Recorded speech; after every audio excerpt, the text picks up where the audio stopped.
I pledge allegiance to the flag of the United States of America and to the republic for which it stands, one nation, under God, indivisible, with liberty and justice for all. Good morning, everyone. Good morning again, Marty. Go ahead and call the meeting to order. We've got the agenda ahead of us. Is there any additions, corrections, or deletions? Okay. With that, we need a motion to approve. So moved. I'll second that. Okay. Got a motion and a second to approve the agenda. All in favor, say aye. Aye. Aye. All opposed, same sign. Motion carries. After that, we have the minutes from last week's board meeting. Is there any additions or corrections to the minutes? Reviewing the minutes, we had two other manure managements that were not recorded in the minutes, the one for Mike Weidel and Rodney Hinner, so I would ask that they be added to the minutes. And with that addition, I'll move to approve the minutes. Got a motion, we need a second. I'll second it. Okay, got a motion and a second to approve the minutes. All in favor, say aye. Aye. All opposed, same sign. Motion carries. Okay, we'll get on to the first item on the agenda today is the Manning Main Street update. Ron? Thank you. Hello again, Ron. Good morning. That's fine. I'm actually just going to take a couple minutes of your time. First of all, I'd like to extend to each of you an official invitation from Iowa Economic Development Agency on Main Street Manning for a Main Street Iowa Awards Banquet, Friday, May 1st.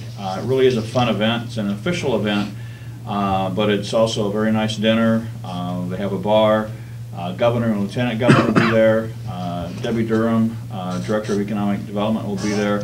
And basically they're presenting statewide awards to the 52 communities that are designated Main Street communities. I can't share with you the exact details, but Manning will be on stage 3 times for 3 different awards, again presented by the governor. So I want to thank this board for your support, both moral and financial, and extend this invitation to you. I'd also, if you can see on there, if you'd RSVP to Colleen and what the prices are, I think it's $30 for an early reservation. But what I'd like to do, the board has authorized me to provide 1 free ticket to whichever supervisor RSVPs first is interested in going, and we'll pay for the ticket. And this is open to your spouses, kids, whoever, like neighbors, etc. Last year we brought about 25 people down. This year we're looking to hopefully bring more. I'm also going to give you a handout. I'm not going to talk details on it. You can, if you get tired and want to sleep at night, you can go ahead and read it. But it talks about some of the things that is going on in Manning, the accomplishments. And again, none of it would have been possible without support from this board. So thank you again for that. And I guess I'll, again, extend the invitation. I'd ask all of you to be thinking about coming. Any questions for me about what's going on? We have, besides what's in here, we got a lot more things going on in the background, trying to keep a progressive community. I'd like to congratulate you on your 3 awards. Well, thank you. Yeah, congratulations. Appreciate it. Yeah, thanks. Congratulations. Any other questions? Thank you all for your time and support. Appreciate it very much. Okay. Thank you, Thank too, you, Ron. Ron. Welcome. Okay. That will go down to the second item on the agenda is the benefit source insurance broker proposal. Debbie and Sarah. Good morning. Would you Morning. like us Sure, we'll pull you up here. move right over here? Yeah. I guess we'll start off with introductions. I'm Marty Danzer, Chairman of the Board. There you go. That is Mark. Are you okay? I'm fine, yeah, I'm fine. Again, I'm Mark Beardmore. Dean Shetler. Gene Miners. Neil Bach. And I'm Debbie Dean, and this is Sarah Simons. Welcome. Welcome. Thank you so much for letting us come this morning. We will be brief because we understand that you would like for us to contain this to approximately 15 to 20 minutes. So what I'd like to do is just really speak at a high level with regard to the proposal that you have before you. As the gentleman just mentioned, if you're tired and can't sleep and you need something to help you get there, you may want to read this in great detail. But for now, I'd just like to address those items that I think will be of greatest concern to you. So just to give you a little bit of brief history, I'm located in West Des Moines, Iowa with Benefit Source. Sarah, some of you may know, is located here in Carroll with the Principal Financial Group. To try to give you an overview as to why we are here together, we've partnered with Sarah and Matt Raymakers for a little more than 15 years with employers here in Carroll to provide them with health and welfare benefit plans. Now, when I say partner, what I mean by that is we handle at Benefit Source the due diligence, the process for making selections and making those recommendations to you with regard to any health or welfare benefit plans. We also handle compliance issues for you, legislative questions, administrative backup. But locally, what we have found over the years is that membership or your employees and their dependents find value in having, where it's possible to do so, a local contact, someone that they can just actually stop in the afternoon and say, hey, I've got an explanation of benefits here, and I just don't really understand it. And it might even be that they don't want to talk to someone who they work with about that particular claim or their personal health information. So Sarah's interaction in this whole process is really member-specific, not from the standpoint of helping you with the overall health plan. And that's how we partner, and we found it to be very valuable, like I indicated, with the employers that we work with here. So that said, as I understand your concern or the limited information that I have, I believe you are looking for or to select a broker, if you will, or a consulting group to help you do the due diligence for your medical plan. I don't know if the scope of what you're looking for is broader than that. I don't know if you're looking for a comprehensive due diligence on all your health and welfare benefit plans. We certainly do that on a regular basis and are capable of doing that for you. But just to hone right in on what I think you have an interest in today would be your self-funded medical plan, which is at Wellmark Blue Cross Blue Shield of Iowa. So that said, we would certainly be more than happy to engage in that due diligence process for you. And in so doing, we would go out after gaining from you the information that we need, which would mean, a time schedule. What are we working on? I have a broad stroke idea as to what time schedule I think you're working on, just because I work with other public entities. But the timetable, and then gathering the data that we need to do the due diligence, which would be not only the summary plan documents and your benefit plans, and I understand that you're collectively bargained, so your benefit plans may be fixed and may need to stay exactly as they are today, but gaining the information that is available on your benefit plans, the financial analysis, what have been your last several years' renewals, what is your claim data, and then providing that to anyone that we would work with, which would be an A-rated provider or a sizable third-party administrator, and asking them to provide you with an administrative services quote, stop-loss insurance coverage, and then a prognosis as to what they estimate the discounts to be on your claims. Because what I would indicate to you today is that although we would do this exhaustive due diligence, we would then come back to you with recommendations. And we are very cautious about what we recommend. I would rather not gain your business than make a recommendation that I think would not be as good as what you have today. And I say that because in the self-funded world, there are administrative costs, but they are a much smaller percentage of your total cost than claims are. And when it comes to claims, what matters the most are discounts. And so then you get into an environment of an organization that can administer your claims, but do they have a rented network or do they own their network? Because if the network is owned, the discounts are greater. And so I don't want to make a recommendation to you that says we can save $25,000, $35,000, $45,000 on administrative costs just to see you lose 10% on claims payments, because I would not be doing anything to serve you if that were the case. So in Iowa, largely we have 2 owned networks. One of them is owned by the third-party administrator that you currently have. The other is owned by United Health. And United Health does have an independent third-party administrator, which is called UMR. It's strictly an acronym. It doesn't stand for anything anymore. They access the United Healthcare Network, which on balance has discounts that are as significant, if not maybe more so, a little bit, than what you currently have with Walmart Blue Cross Blue Shield. I say that carefully because in any given location, at any given facility, relative to any given CPT code, one might favor a little greater discount than the other. But we would do the due diligence, not just with United Health, but with other independent third-party administrators who could provide quotations for you to review. And so that process we would be happy to do. If we were awarded business based upon that due diligence, then we would also assist in a number of other things, which would be, presuming that you are interested in those services, we would provide you services with regard to enrollment, with regard to administration. We would provide you with HR, compliance, legislative portals, which would give you information that you could use in administering your benefits.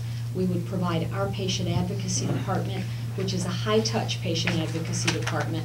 We staff that department to help members who need help or want assistance with their benefits. We also structure it to help members become more consumer-driven, to make sure that they understand that if they're taking a really high-cost med, when there's a lesser costly med available, that they're at least looking at these types of things. Really, at the end of the day, reducing medical trend is key, but it is a direct component of how well the workforce is. And so if you haven't done anything to date to steer your population towards well-being as a self-funded plan, that's the best thing you can do long-term. Because in Iowa today, we have 2 major carriers who have the deepest discounts. And on any given year, have somewhat reasonably similar administrative costs. So it's going to come down to keeping the well and keeping those with chronic conditions from not escalating, and keeping those with 4 and 5 chronic conditions trying to move into 2 or 3 chronic conditions. That's what will really save you money long term. As it relates to healthcare reform, we certainly offer a number of different resources to help keep you compliant with healthcare reform. And I do not know if you're a grandfathered health plan or grandfathered health plans or not, but we would assist you with regard to healthcare compliance. We offer a program that we have on a quarterly basis, sometimes a little more frequently. It's a community of employers called To Know, the letter 2 and then the word no. And we gather employers together on an infrequent basis, generally with speakers either from the legal field, accounting field, compliance, or HR.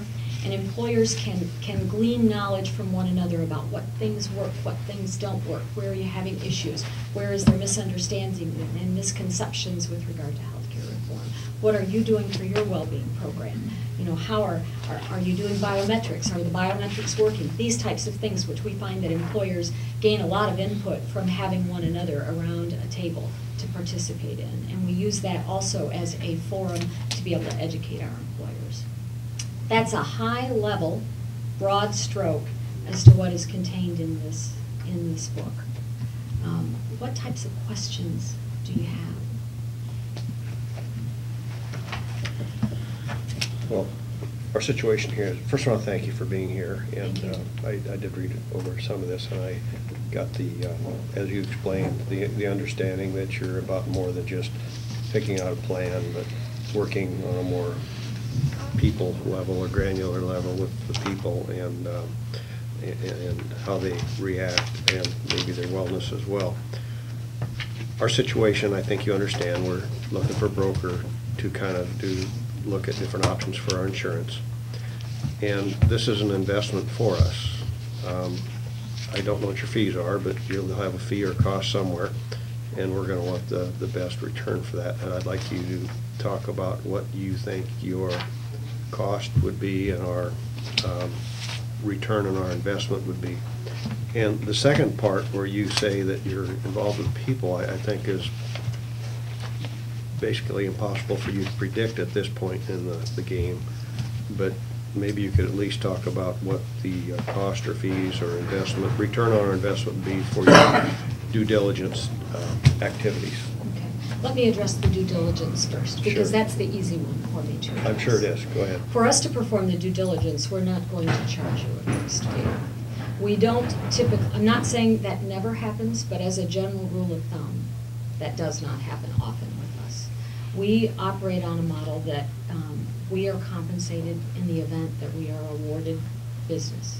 So it is very accurate to say that we could go out and do an exhaustive due diligence for you, present to you all the options, and even potentially tell you that we don't think that you should move from where you are right now. In which case, that time around, we don't get paid. It would not be the first time that has happened. But we look for long-term relationships. And so we know that in this space, the health and welfare benefit space, things change all the time. And so I guess the only way to say it is that to perform the due diligence, there just is not a cost element to you. Now, as it relates to being paid in the event that we do write the business, the answer is yes, absolutely we do. I can't tell you exactly today what that cost is going to look like until I have a better idea of what type of services you want. Because we have employers that want every service in here from A to Z, and they want us to price into that model well-being, and they want us to price into that model coaching, and they want us to price into that model some of the OB3 pieces. And so that looks a lot different than if at the end of the due diligence what you say to us is, we're not going to utilize any of your services. We want to see you once a quarter to talk about claims, and then that's the end. Okay. So, if we would tell you exactly which of your array of services we do want, how long would it take you to tell us what your fees would be if you were successful? not very long. It would be nice if I could have a week, but it's not imperative. Yeah, okay.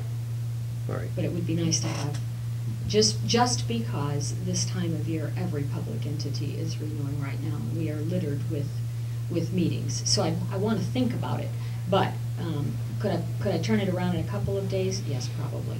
Okay. As long as today's not considered one of those couple of days. Okay. For 3 days then. Yeah, Okay. if you could give me Fair till enough. Friday, I would just so Fair enough. appreciate it. Fair enough. Yeah. Appreciate your answer.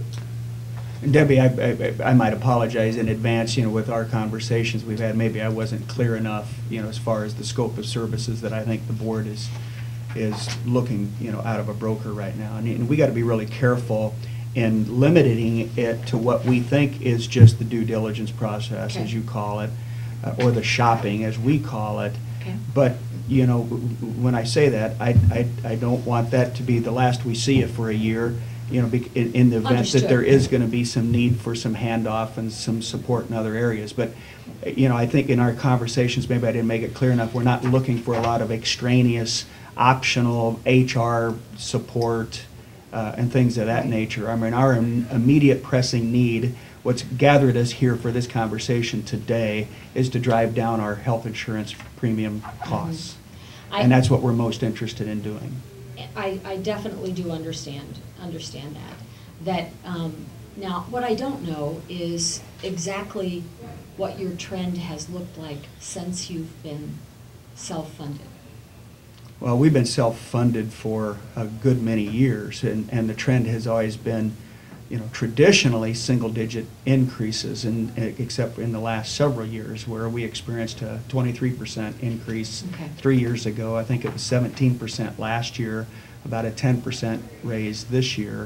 And again, we understand it's all, based on claims, but we're also seeing our administrative costs escalate at a higher than CPI, much higher than CPI rate. as well. And so, And when you say administrative cost, Mark, are you talking about not only, or are you talking more specifically about Wellmark's administrative cost, or are you referring to the cost of your reinsurance? theirs, yeah, yeah.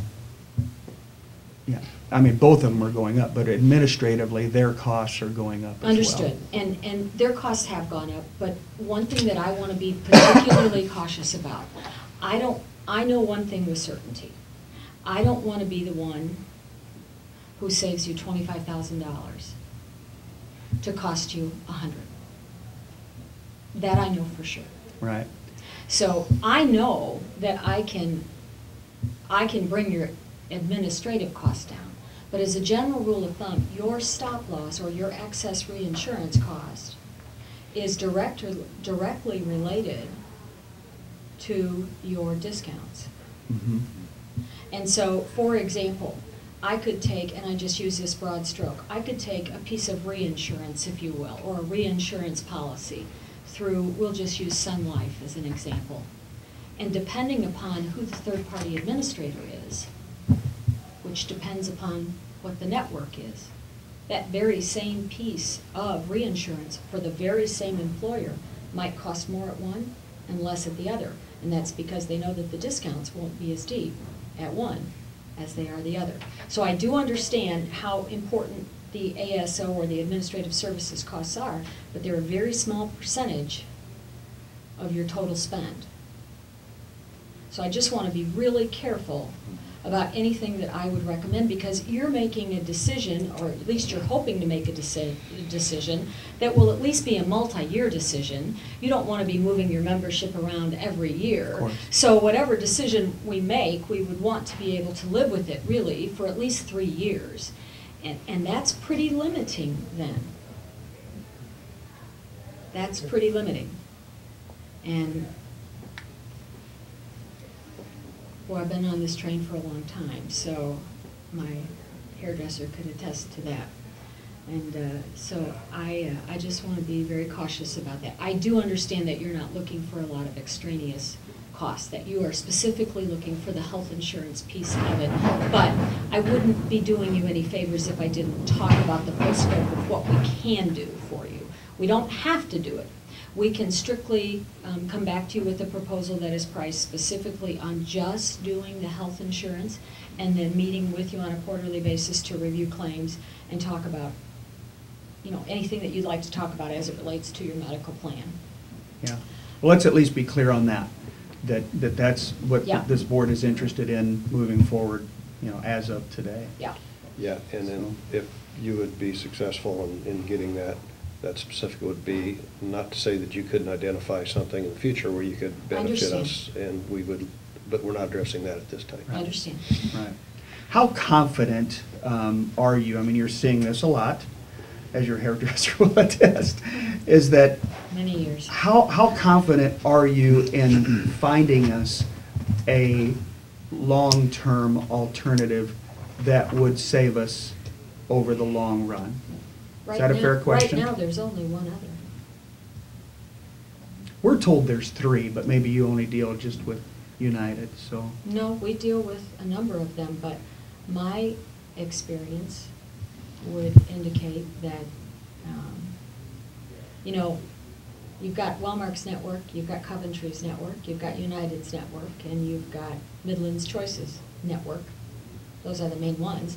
And Coventry, which is Aetna, they certainly would be in the mix too. I mean, whether it's CoreSource or Aetna or TriStar or UMR or the Benefit Group or on and on and on, you know, I mean, at the end of the day, it's going to come down, in my opinion, it's going to come down to Wellmark, UMR, and maybe Aetna/Coventry. Okay, that's the 3 that we were made aware of. But you are going to look into, as part of this process, you would also look into perhaps when I use the term reinsurance, maybe that's not the quite the exact term, but, you know, Marty's familiar with, he's on the Wesco board over there, where they've purchased a higher deductible plan, and then they've purchased a plan that brings the deductible up to where it's nothing is out of pocket for the employee. Will you be investigating those Are you options as well? talking about like a health reimbursement arrangement? Yeah, is that the right term? Yep. Yeah. Well, are you looking to change the benefit plans that you provide to your employees? No. Okay, No, so, that's fine. and you're self-funded, so putting an HRA in works beautifully if you have a fully insured employer that says, I'm going to buy a high deductible, for sake of argument, a $5,000 or $10,000 out-of-pocket deductible, and then I'm going to give that employee, in the event that they spend claims towards their deductible, $4,000. In other words, I'm going to buy it down. That really is not part of the mix in a self-funded Okay. plan. However, I believe you indicated you have a $50,000 stop loss. Yes. Yes. And you have approximately 125? 123, I think, Okay, yeah. Mhm. so I would suggest that maybe you're in a position where you can look at a higher stop loss. Now, admittedly, when you look at a higher stop loss, it brings those administrative costs down. But, and by that I mean the reinsurance cost, but the claims cost, or what we call the aggregate factors, go up whenever you buy a higher specific stop loss. So you've got less on the, what we'll call just the administrative spend, but potentially more on the claim spend, because you have more risk. Now, based on what your claims have been, that might make sense. Generally speaking, you can't see it in the numbers, okay? If you look at the numbers and you say, well, we're going to save $20,000, $35,000, $40,000, $50,000 on the administrative side, but gosh, look at what our potential claims exposure is. It's 60, so that doesn't really make sense. But over time, over a 3 to 5 year space, raising your stop loss generally does make sense. I'm not talking about raising it from 50 to 100,000. I'm talking about, taking a look at a 50, at a 60, at a 70, or something along those lines. Okay. But beginning to step it up to a level that you're comfortable with, where you do take on more of the claim exposure. But I would suggest to you that even though at this moment in time, your greatest concern is who do we want to do business with, meaning who do we want to represent us and who do we want to do business with, whether it's Wellmark, United, Coventry, etc. But I would suggest to you that if you don't make it, if you don't make well-being a pivotal decision, then claim costs will continue to rise at more alarming rates than what you wish. Yeah, I had mentioned that, we formed an insurance committee, and that was one of the recommendations to the board, that we had a true and full-fledged wellness Right. program rather than just kind of a pretend one like we've got today, Right. so. I would certainly agree with, in principle, with Okay. that. Another question I'd have for you is, and this question just came up during the week, is there's a little bit of concern from our employees' perspective that several years ago we were on a fiscal year renewal. Now we're on a calendar year renewal that helps us with budgeting. But we never changed our deductible and copay periods from July 1st to June 1st back over to January 1st. What kind of assurances can we share with our employees that should we make a change, that no one would fall between the cracks in terms of deductibles and copays? Well, first of all, you can transfer deductible credit from one to another carrier.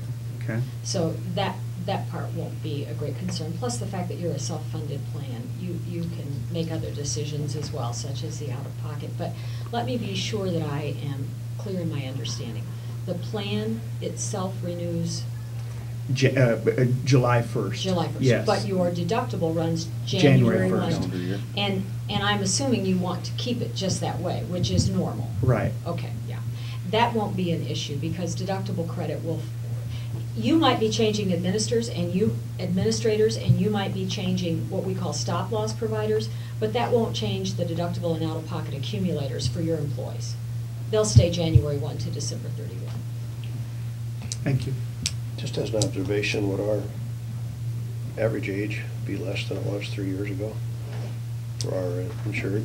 If I were to guess, I would say yes, Yeah. slightly. That's kind of what I'm thinking. I know everybody gets a year older Secondary every year, roads but would be the we've biggest had- What is your average age, about 42, 45? I don't know, Is I'm it just in here thinking. somewhere? Due to It the should be in there, yeah. turnover we've had, 47, I think our average age would be less. That's just a guess, you Yeah. know. I don't realize that each No, of us I are getting a day understand. older every day, you know, too. Right. Well, I say that only because it seems to be the norm. Just about every, I told Sarah this is Public Employer Day for me, and it seems to be, I'm just bopping all over, and it seems to be that if you I- throw out 45, you're not far, probably. Yeah, I can't give you any statistics there, just like an observation, I think our average age would be less. I agree with you, I think it probably drops since 3 years ago, but I bet it's hard to think yet. Okay. The Oh, well. unfortunate thing is the younger people that have started aren't on our plan. Right, Okay. that's true. Yeah. I mean, I don't know. The You can fortunate look at- thing? You can look at that a couple different Out of- ways. Well, Generally, you want the 25, younger it's- people on it. That are 125 approximately are on the plan, Yes. and there's how many eligible? 330, I believe. That's the members. The That's your members? membership. Oh, as far as I bet there's maybe employees. a dozen. It doesn't, That but might don't be take it. high, that might be high, maybe, Yeah. maybe. 10 And or they're so. not Yeah. incented not to take it, are they?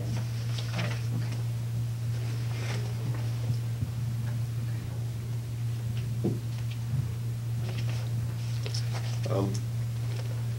I think Mark has kind of clarified what our objective is here. So how long would it take you to get a response as to what your cost would be to achieve that? I will, in the event that you decide that you'd like to work with us, I will make it a priority tomorrow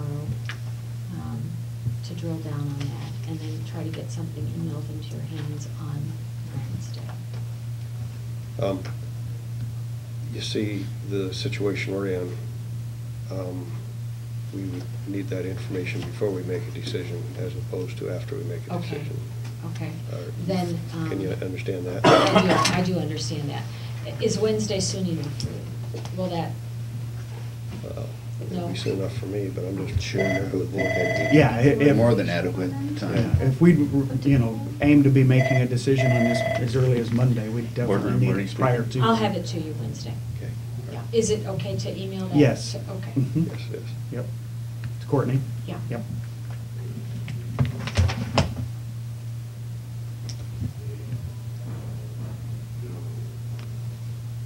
For some reason, 47 is the number that sticks in my mind. I'm not positive Average on that. age. The average 47 for the average age. I think it is. I'm not positive on that. I'll find it the moment you leave. That's all right. You know how that You know works. what, it doesn't impact it's- anything that, Okay. as it relates to coming back to you, the average age won't. Now, with regard to, is there any assistance needed with regard to enrollment? Is there any assistance needed with regard to doing employee meetings to talk about the new third-party administrator? If a change would be made, I would want to Yeah. have someone come in and explain it. And do meetings, okay. Yeah. Courtney may argue with me, but I think the enrollment is going just fine. So we need help with enrollment, but if there's a change, it'd probably Yeah. be nice to have some. You- Have some meetings, okay. Explanation of it. And then potentially have some discussions at the employer level with regard to utilizing the new carrier, et cetera. Okay. You're concerned with our unions and type thing and how that changes. As it is now, they pay 15% straight Okay. across. It's not a flat dollar amount, so that Okay. may be helpful for you to know that. Okay. I think that would transition pretty good, that we do the policy and they pay 15% of the option that they choose. Okay, and there are, how many plans? 4. Four. For plans, yeah. Okay. Yeah, two deductible co-pays, and then there's single spouse, single family, and family. So 4-tier pricing and 4 different plans. That they can choose from? No. When they enroll? There's actually one plan, One 2 plan. different sets of deductible co-pays. Okay, so Okay. 2 different plans for And, 4-tier. yeah, pricing. and then you've got, right, 4 tiers. Okay. Yeah. And we've checked with our collective bargaining consultant, and she believes that, you know, we wouldn't have to, you know, open up union contracts if we make simply a plan change, as long as it completely mirrors, Right. you know, the current version that we have Right. now, so. The closest thing I have for it is, I didn't say an average age, but we've got percentage of workforce, and, you know, that, you know, from 5 to 19, and it looks like the majority of it is ages 55 to 64, but followed by 45 to 54. So it doesn't say the actual, you know, it's just what I'm looking at there. It doesn't. Well, I brought that up because I know one of your options that you're talking about, Debbie, was the stop loss, the $50,000 stop loss, and perhaps it would be a little better off to go higher if we have a younger group. Right.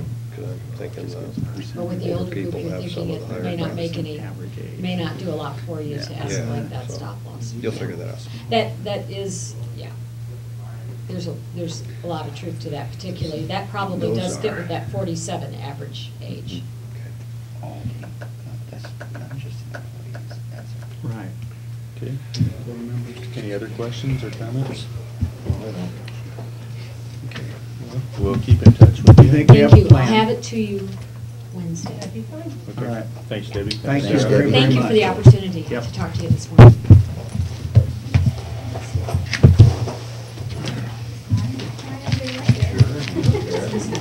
Okay, we'll go down to the third item on the agenda. is You want to leave that there? That's Okay. fine. Thank you very much.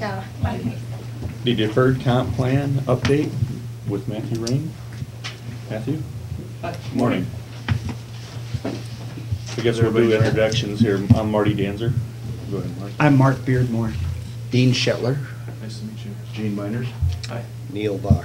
Hi, nice to meet you. Thank you Welcome. for your time. I'm just gonna hand out one little piece of information I will be talking to. Oh, my goodness.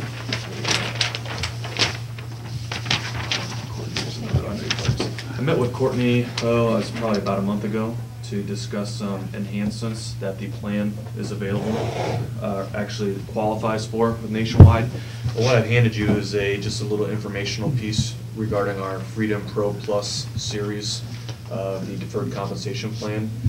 Essentially, since the county's plan has over $1 million in total assets, you qualify for a new breakpoint, which would take all of our asset fees that are currently being assessed to employees' accounts and eliminating it.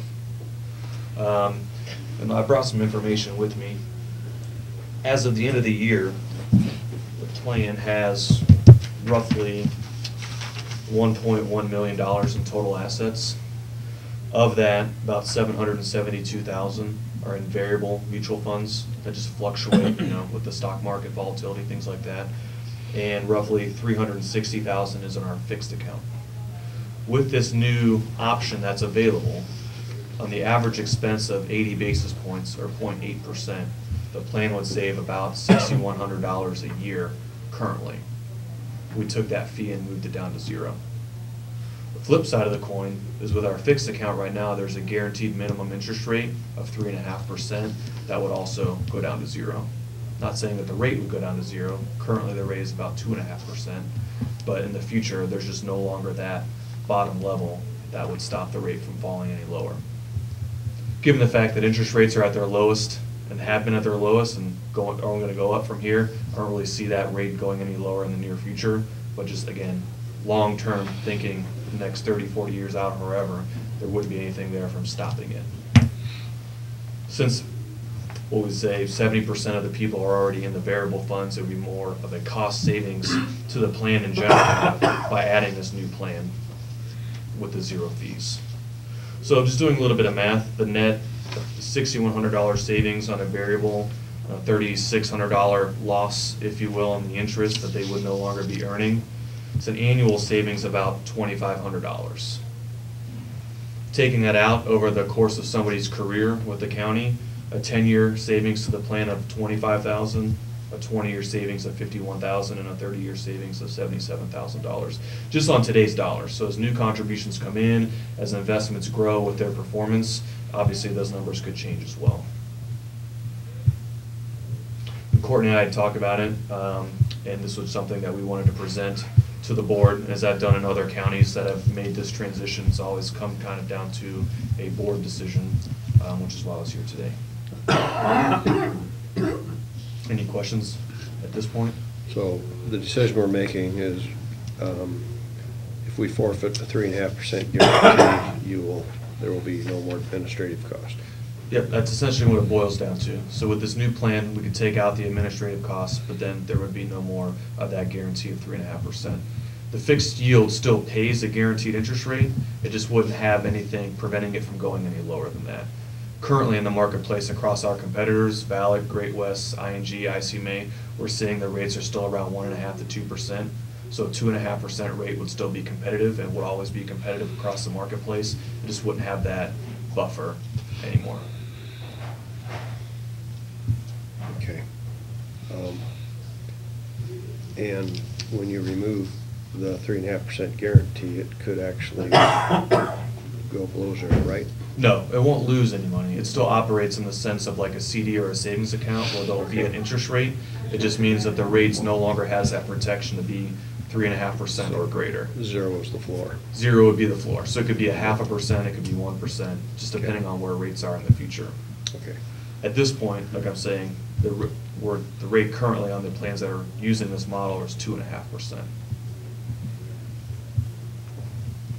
Aside from those two big features of the plan with the fixed and the zero asset fees, we've also brought in Morningstar to be a co-fiduciary with the county in terms of monitoring the investment lineup, making recommended changes to the investment lineup, and the performance, things like that. Who currently pays this admin fee? It comes off the top of employees' accounts. So actually, the employees are paying that? Yeah. So with the plan, you essentially have two expenses.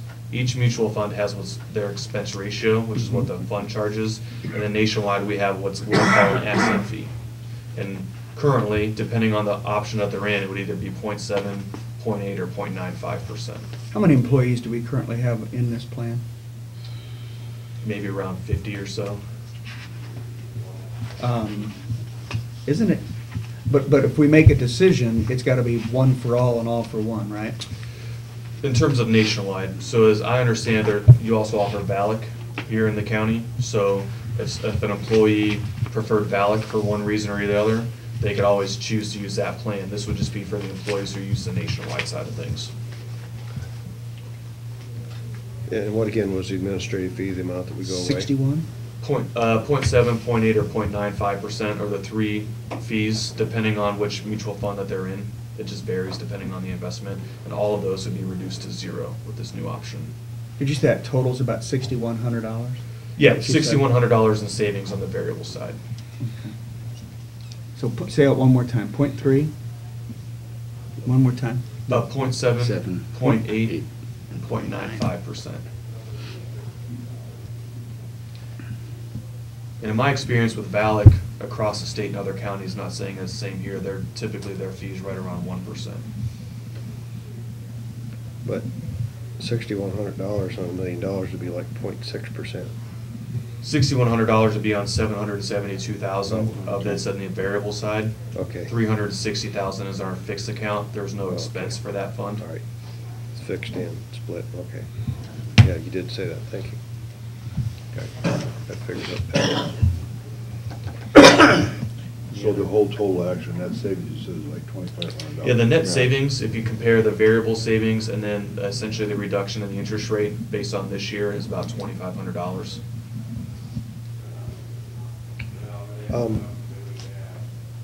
Would it be better to make a decision like this after the interest rates go up? Potentially. We don't really expect rates to start going up until next year. And with these type of fixed accounts, it's usually a longer term reaction to it. So in other words, when rates dropped in 2008, our fixed yield was right around 4.2, 4.3%. Took about 18 months for it to react to that. Okay, I don't know what, if I was in a bank and they says, well, we guarantee you 3.5%, and this, I would take the 3.5% at this time. You can't get that in CDs, you only get investments, and then there's risk involved with that, of course. So my thought right now is to leave it as it is, pay the 6,100, the 0.6 or 0.789%, and guarantee the 3.5%. And I hate to make investment decisions for other people. Me too. That's like telling somebody how to bet, you know. I'm not in it. It's great when you win. What do you think of my philosophy? Saying, hey, I like 3.5% because of the current market conditions. I understand where you're coming from, because that is a rate that you're not gonna find anywhere. I mean, the 2, even 2.5 is good, but 3.5 is great at this point. The way I look at it is that if a county or a city would to maintain that level, you're essentially then paying $2,500 a year. You're paying that savings to keep the $3,600 in interest. That would be kind of the other way that I would look at that coin as well. So instead of getting 3.5%, we're only getting like a 2.6% anyhow because of the administrative fee. Because of the savings that you would have, or the cost, essentially, the net there on the variable side. These changes only take place 4 times a year, so depending on when the decision will be made, the next available change would be in July. So the people in that fixed yield would still receive that 3.5% through July, and then the second half of the year is when it would go to the current rate at 2.5%. So we're making a decision here for the employees. For other Right. people. Yeah, and Right. I mean, have you talked to any employees about this? Would it be wise to do so, at least? I was thinking maybe Oh, the same thing, there. saying, hey, here's our options. You can save, but you have to give up the guarantee. Let us know what you think. Let them vote on it or something, you know. Well, you'll be meeting with people here shortly, is that right? Yeah, I'll be around for the next few hours today, and then also we were gonna set up just my typical annual visit later here in the spring or early summer. One thing possibly to consider, what we did in Potawatomi County, is the board kind of getting the same vibe from them as I did from you, where they wanted to put a notice out to the employees, give the employees a few weeks to ask questions or provide feedback, ultimately before they made their decision. Can they contact you or one of your Yep. companies to get those questions answered? Yeah, they could contact me directly, and on the information that we pass out has my personal cell phone and email that they can call. I would like that. Then the people who it affects would be making the ultimate Right. decision. Yeah. And you said you didn't hear from hardly anybody? Today I have 3 appointments. One was with a retiree. Okay. Generally, it is a pretty low response, honestly, since, I mean, I've only been here for about 2 years.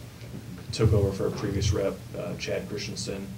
Pretty low response so far, but just want to make sure I'm available since it's an option that you guys have here in the plan in the county.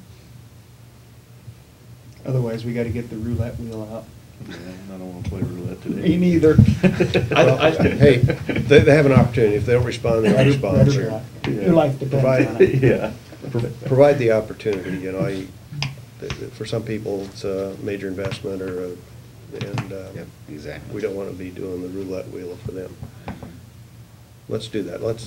Is the board okay with that? Send a little Definitely. notice out Yeah, to everybody using this and absolutely. say, hey, Yeah. if you care, let us know which way you care.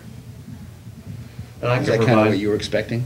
Yeah, I mean, it's really, I just want to make sure that you knew this enhancement was available. If you'd Sure. rather, let's talk to the employees before making a decision, that's fine by me. I'm here as your partner to do what you feel is best for your employees. Just want to make sure that you have all the Yeah, you know, if information we were that's getting available. 7% return on this every year, would be an easier decision, but it's not a black and white decision at this rate. No, the fixed rate is good. I'm a really big fan, obviously it's probably bias coming from me, of the 0 fees, especially in a small town like this where maybe Edward Jones is your only option as an IRA provider, where they're charging you a 6% upfront load on top of all the investment options. For somebody to have mutual funds at 0 fees, other than the mutual fund expense itself, is a pretty good deal, in my opinion. Well, they go to 0 at $1 million too, I think. What's that? A lot of those go to 0 at $1 million too, but On an individual level, right? Yeah, But probably. the average person here in the plan probably only has about 30 or 40,000. yeah. But I really appreciate your time, and if we want to, I can have Joanne send out an email to the employees with some information, myself on an email, and maybe you want to reconvene next month or some other time to follow up with this. Yeah, That's it, yeah. What's your deadline for getting an answer from us? Decision? The next deadline would be, to get in by July, would be May, I believe it's May 31st. Okay, so you need to know by then, okay. Yeah, if we That's put something together. very achievable. As long as we've made an attempt, Yeah. to have the employees give us some feedback on it, then I feel much better. Me too. Thank you. And I'll Okay, thank you, leave some too. business cards here too, so if you guys have any questions, give me a call. Thanks. Thank you, Matt. Thank you, Matt. Thank you, Matt. Okay, we go down to the fourth item on the agenda today is Holmes Murphy Insurance Broker Proposal. Welcome. Brent. Good thing I came a little early, right? You These did. these meetings never run ahead of schedule, do they? Ours do. Brent, for your information, we'll do introductions. I'm Marty Ganser. And Mark Beardmore once again. Hey, Mark, good seeing you. Good Dean seeing you, Shetler. Brent. Dean. Neil Bach. There we go. Miners. I have all the names written down right here. Good morning, everybody. Brent Mackey from Holmes Murphy and Associates, and had an opportunity to talk with Courtney and Mark a few weeks ago, just to talk specifically about employee benefit brokerage services and whatnot.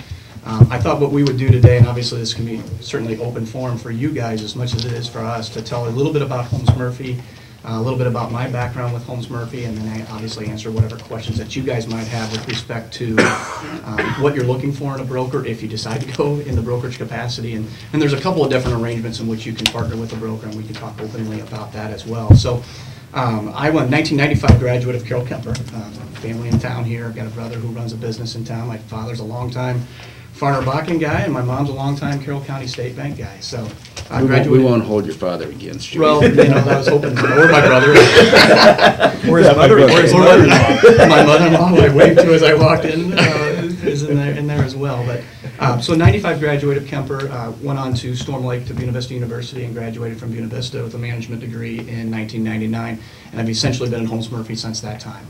I came out of college with kind of a human resources background, and what I found out is I didn't necessarily like HR as much as I liked employee benefits. So I didn't like the hiring and the firing and some of the job description and some of those things that came with a generalist in a human resources capacity. But what I really liked was healthcare and employee benefits and whatnot, and Holmes Murphy provides me with that opportunity. So if you think about Holmes Murphy, we are a privately held brokerage firm with about 500 employees, 250 to 300 of which are in our corporate headquarters, which is in West Des Moines, just east of Valley West Mall.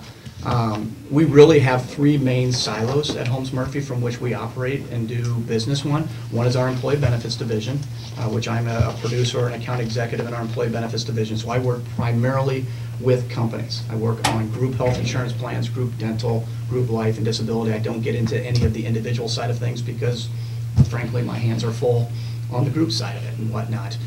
And then we have a property and casualty division, so that's insuring your bricks and mortars, your workers' compensation, general liability, and whatnot. And then we have a financial services division, which would be 401k, 403b, and those types of things. And again, in all three of those silos are specifically in the company environment, or what we call as the group versus the individual environment. As I had mentioned, I've spent 14 years at Holmes Murphy in a production and an account executive capacity, and then I'm supported just tremendously by a handful of individuals who work directly on my accounts and whatnot. If you go through the proposal, the Holmes Murphy overview, I'd actually ask you to maybe go to the second page where it says Holmes Murphy Advantage up top. This is really where I think is our sweet spot, is in this space. So obviously, on a global perspective, when you get into like our Dallas office, we're only writing businesses with 1,000 lives or more. Okay, so we're competing with the multinational brokers. Those would be household names like Aon or Mercer or Marsh and whatnot. Obviously, we consider ourselves in the mid-size group business, and then we also compete directly with the local brokers. So you'll run into local representation here in town, and sometimes the local representatives in town, sometimes they're doing individual products, sometimes they're in financial service products to some degree, and then sometimes they're dabbling in the group side of things as well. So I think the advantage that we play in this game, guys, is because some of our offices are in some significant metropolitan areas like Dallas and St. Louis and Phoenix, we've got to have a tool chest that's sharp enough for us to be able to compete with the big boys. And what that allows us to do then is bring that tool chest, or that treasure chest of capabilities, if you will, down to what I would say is the typical Iowa employer, which is somewhere between 50 and 500 employees. So our customers, very similar to Carroll County with 100 to 150 employees on their health plan, get to take advantage of all of the services and capabilities that we can roll out to our 1,000+ life employers and whatnot. So, if you were to hire us in the full range of brokerage capacity, that just brings our attorneys, it brings our actuaries, it brings our analytical reporting and whatnot to you guys. That has to be sophisticated enough for us to go and write high V, okay? But we got to be able to bring it downstream to the smaller employers in Carroll, okay? We write a ton of business in your county, okay? And again, we're not talking about in the individual space, we write it in the group space. And I wrote down a list because I wanted to make sure over the weekend that I had a few of them, which I would tell you at any point in time, these are open book and open conversation. Hey, who do you work with at Holmes Murphy? How do they do? Do they do a good job? A lot of our customers will say, our prospects will say, give me a reference. Okay, problem with that is I'm going to send you the 3 people that absolutely love me, right? So the reality of it is I can give you a reference list, but I'm giving you the opportunity to call my 3 best customers, and they're going to say nothing but good things. So the cases that we write in your area, Arcadia Limestone, we write Baiting Construction, Career Options, Quant Auto Salvage, the Region 12 Council of Governments, we write Stones, the Graphic Edge, ICAM Manning, the ICAM Hospital, and then on a larger scale, we write Come and Go, Hy-Vee, and Fairway as well, who aren't headquartered here, obviously, but have significant local representation and employment in this space as well. So that just gives you an idea of what I love about it being from Carroll is it allows me to bring those multinational capabilities of the big brokers in town, and allows me to put those services and capabilities in place for what the typical Iowa employers. There's a lot more Baiting Constructions in this town than there are Farnabaches, right? And so we've got to be able to bring that level of service and that level of capability to what is applicable in the Iowa market.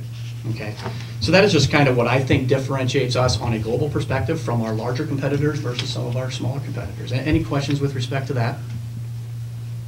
Okay, on the core services tab, and I won't spend a ton of time on this, but this would be essentially what you would get from us in a full services capacity as your broker. Okay, I sent over to Courtney a week or so ago kind of a consulting arrangement that would talk about to 2 different ways from which you can hire us. And one would be, we would be essentially your broker, which is essentially an extension of your HR department. Today, that's something that's missing from your environment because of your direct relationship with Wellmark. Wellmark will allow you guys to ultimately partner with a brokerage entity for a fee. And then these are all of the services, the core services listed here are all of the things that become available to Courtney and her team as an extension of your HR department, okay? The second way from which you can hire us is on a project basis. One of the things that I think the county hasn't done, and maybe correct me if I'm wrong, Courtney, but one of the things that the county hasn't done in several years because of your direct relationship is tested that market. And have we gone out and done a thorough review of other carriers and other options that might be available to you and your people. And so in a project capacity, you could hire us just to handle what we call as that RFP, request for proposal, or marketing capacity as well. That's really just the 3rd section. Okay, so the 3rd section in here that talks about the marketing services and whatnot, you could hire us in that capacity as well, and that comes at a significantly lower rate or lower fee for us just to go out to the market and dive into how's Wellmark's pricing, if you will, in comparison to United Healthcare, for example, or Coventry Healthcare, or a variety of different third-party administrators from which we can go into. The real issue with that, guys, and I think in our customers that are in the brokerage capacity, we're minimally taking that out to bid every 3 years. And that is just simply trying to keep the Blues honest. Okay, and it's not to say that they're not. We probably, like every broker in the state, 65 to 70% of our business is with Wellmark.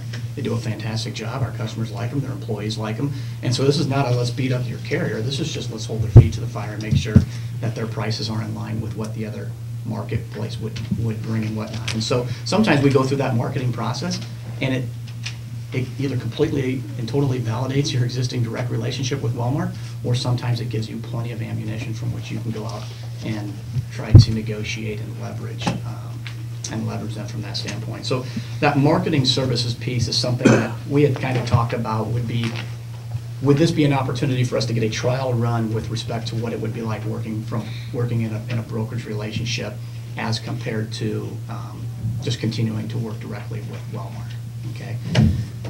The one thing I would point out that is missing from that piece then, okay, so you could hire a broker every 5 years to go out and just market the health plan and you know, cross the Ts and dot the Is. At the end of the day, you guys are a significant self-funded arrangement, okay? So while the administrative component is important, we got to make sure that the administrative fees that Walmart is charging us for stop loss insurance and for administrative fees and whatnot, well, that is extremely important. What's really more important is diving into where the other 80% of your costs are coming from, which is really the utilization of your health plan. And that is controlling how we spend and how often our people are going to the doctor and the things that they're going to the doctor for. So kind of the downside of marketing is just we're taking a look at that 25% piece, or the 20, I don't know from a percentage side of it, what percentage of your spend is claims versus what percent of it is administrative fees.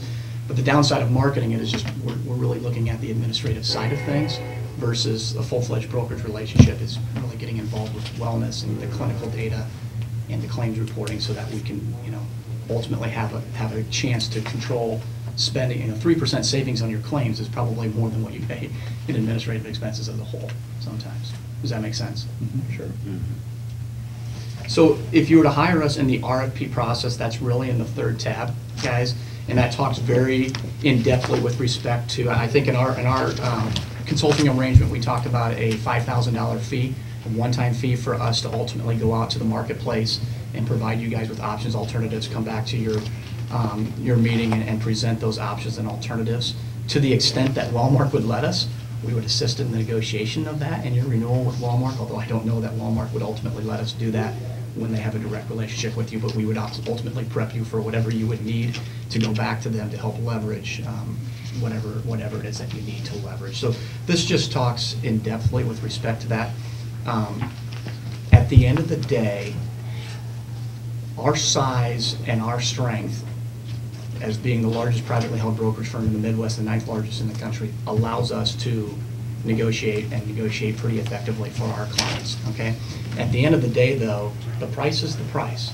So if you were to hire us or you were to hire any one of our competitors to go out and get you a United Healthcare quote, okay, at the end of the day, United Healthcare is going to give us the same proposal as they're going to give any of our competitors, whether they're a local competitor here or they're a competitor of ours in Des Moines or a multinational side of things. So one of the things I would strongly encourage you guys to avoid doing is have multiple representation in the marketplace. Because what the carriers don't like is if they get a pricing bid in from Holmes Murphy and then they get a pricing bid in from Aon, for example, and they're getting beat up, not necessarily beat up, but they're getting leveraged and negotiated upon multiple different angles, at some point in time they kind of throw their hands in the air and say, well, the county really needs to pick with whom they want to represent them in the marketplace, because at the end of the day, our price is going to be the same whether you're buying it from us or you're buying it from any of our competitors.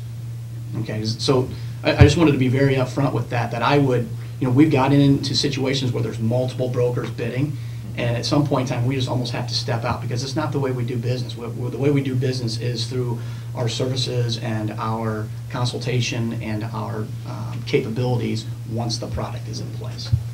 Does that help make sense? So that would be my first recommendation. If you guys decide to go down the route of just having somebody go to the marketing side of things, don't go into multiple relationships. Select somebody who you think will represent you in the marketplace, have them go out to the marketplace and bring those solutions back to you in that space. Okay? Once the product is in place, let's assume you guys took the larger step forward with respect to, well, the product is in place, and it could be Walmart, it could be United Healthcare, it doesn't matter who it is. The product is in place. Then the question is, well, then what would we do? Why would we hire Holmes Murphy as a broker? What are the things that we would get that would, maybe we would hire Holmes Murphy versus hiring one of our competitors and whatnot? And that really gets into the rest of the pieces inside of the proposal, and that is with respect to having a full service team that's available to Courtney and her staff, and really we are an extension of your employee benefits division. So when you onboard employees and they ultimately elect your health plan with Walmart, we provided them with documents that talks about what your plans are, what the pricing associated with participating in the plans are, whether they have single coverage or they have family coverage. And we're taking a significant amount of the compliance piece off of your guys' plate. If you look on the next tab, the compliance is something that if I were in a direct relationship, I would be really, really nervous about that side of things, okay? Because you don't have a full-service HR team, okay? Most employers of your staff, they're cut pretty thin, and your county auditor's wearing the hat of accountant one day and the hat of benefits administration one day, and claims mediation from times to time when an employee comes in and says, gosh, Walmart didn't pay my claim right. And so my concern for you guys would be, I think Walmart probably does a pretty good job of keeping you in compliance as it relates to the health plan. What are the other DOL, Department of Labor, issues that we potentially have that we're not doing for our employees with respect to COBRA and the administration of FMLA and notificational documents and whatnot? So that the compliance tab talks about our in-depth services with respect to what do we do in that space, okay? If there are annual notices, you know, there's probably 25 to 30 notificational documents that you need to provide to your employees on an annual basis. We're providing them to you and telling you when to distribute them and how to distribute them and those types of things. So that is a key area that Walmart is probably doing a really, really good job in that space as it relates to the health plan, but they don't care about your HIPAA privacy notice or your Women's Health and Cancer Rights Act or your 1094, 1095 reporting that's going to be required of you guys as a self-funded plan under the ACA and whatnot. So this is really, really, really important. One of the first things that we do with our customers when we become a new customer of ours is we bring our team together with your team and we sit down and we go through the entire checklist. Okay? Who's handling this notice and when are you doing it? Who's handling this notice and how do employees get it and those types of things. Those are the things that I think would keep Courtney up at night of saying, well, I'm doing 20 of the 30. What about the other 10 and what's our liability for not doing those? That is our job as an extension of your HR department to make sure that you guys are in compliance. And that is a problem today with the Affordable Care Act because there are so many new pieces of legislation that it is impossible to stay up on if you don't have full-time people doing this on a regular basis from you. We are probably the only brokerage firm in the state of Iowa that has attorneys on staff and have actuary representations on staff, employees of Holmes Murphy, whose full-time job is to make sure our customers stay compliant, okay? One thing, I sit on the WESCO board and we've worked with you on that, and I talked to Clay Adams a lot about that. As Okay. far as the HR side, that is one of the most positive things that he has commented on, Okay. is having that backing.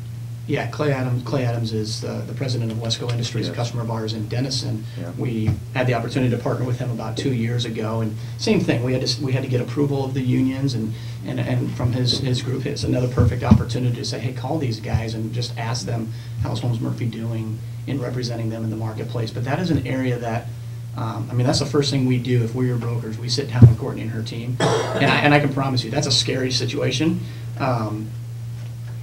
But none of our customers have ever passed. Okay, so it's, I bet our own organization, if there's 30 things that you're supposed to be doing, well, I sit down with our Holmes Murphy HR team, and there's probably 2 or 3 things that slip through the cracks or we're not doing them. So nobody's going to be perfect. The reality of it is though if we can help make you closer to perfect and take some of that risk and some of that liability off your plate, I think that that's important. And it's not me, guys. I mean, I'd love to be able to tell you that I'm the expert in that space, but I'm armed with fantastic attorneys and actuaries in our office who make me look good when we sit down and do these types of things with our customers. So this is just a key area that I think really differentiates us from our competitors with respect to the compliance side of things. On top of that comes some of the privacy stuff. So I don't know, maybe you guys can help answer this question. So if an employee has a claim with Walmart and they don't think the claim is paid right, do they come in and work with you, Courtney, and your team? Or who does, I had a claim and I don't think St. Anthony's paid it right or Walmart paid it right, who looks into that on my behalf? Or do they just go directly to Walmart and their customer service team? Okay, so that is something that my team and I are also available to at the employee level for the members of the county.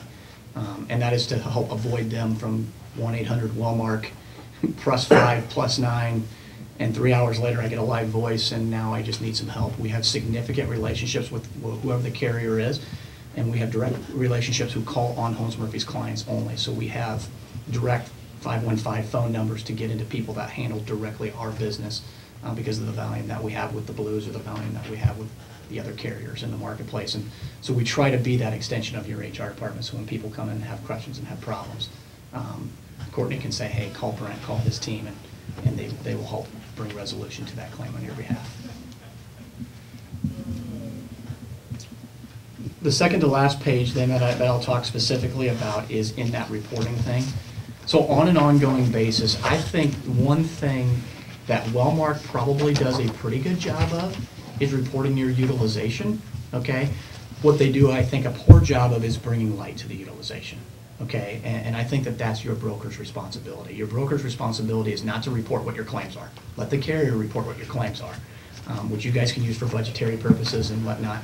It is our job to let you know where the fires are at, okay? And so this is the, marketing your health plan is looking at that 20 to 25% of your spend. This is the 75 to 80% of the spend where we earn our money, okay? We have to be able to drill into your guys' utilization and let you know, in comparison to your peer group, where are our fires at? And are they things that we can ultimately do to help control spend? And what are the programs that we can put in place to help do that?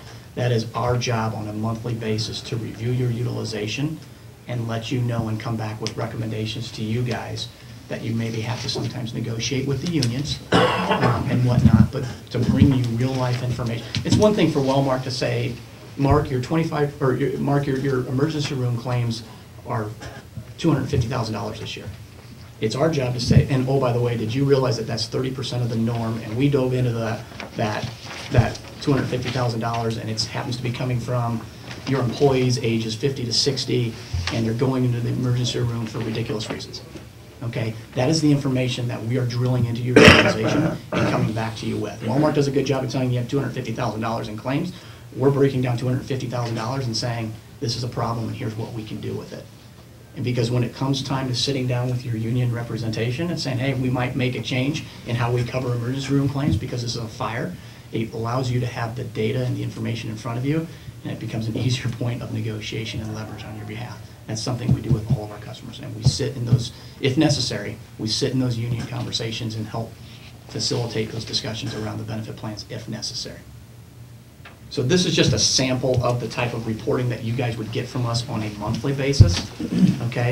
And this is just simply helping you and helping Courtney understand what that renewal is going to look like.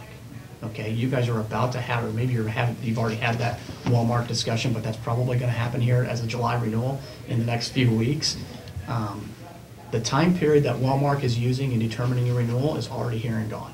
Okay, so you guys should feel comfortable or uncomfortable and should absolutely know what that meeting is going to look like in the next 2 weeks.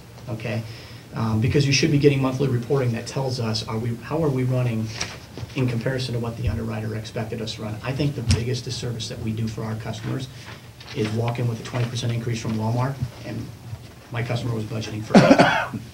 Okay?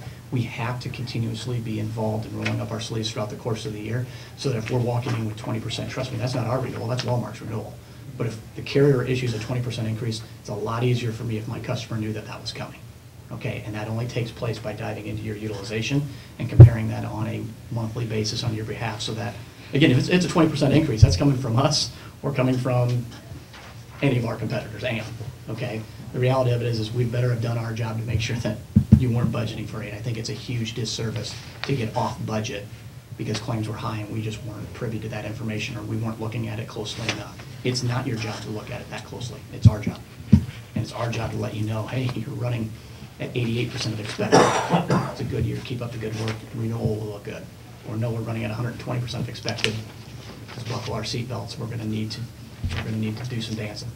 Okay, so that is from a reporting side of things that I think, if you're direct with Wellmark, help them bring validation to their numbers, because they do a great job of reporting the numbers. They just do a terrible job of keeping us prepared for what that renewal action is going to look like in the next couple of weeks. Does that make sense? Okay. Then the last tab is something that I am extremely, extremely passionate about, okay? And that is access to our Compass program, all right?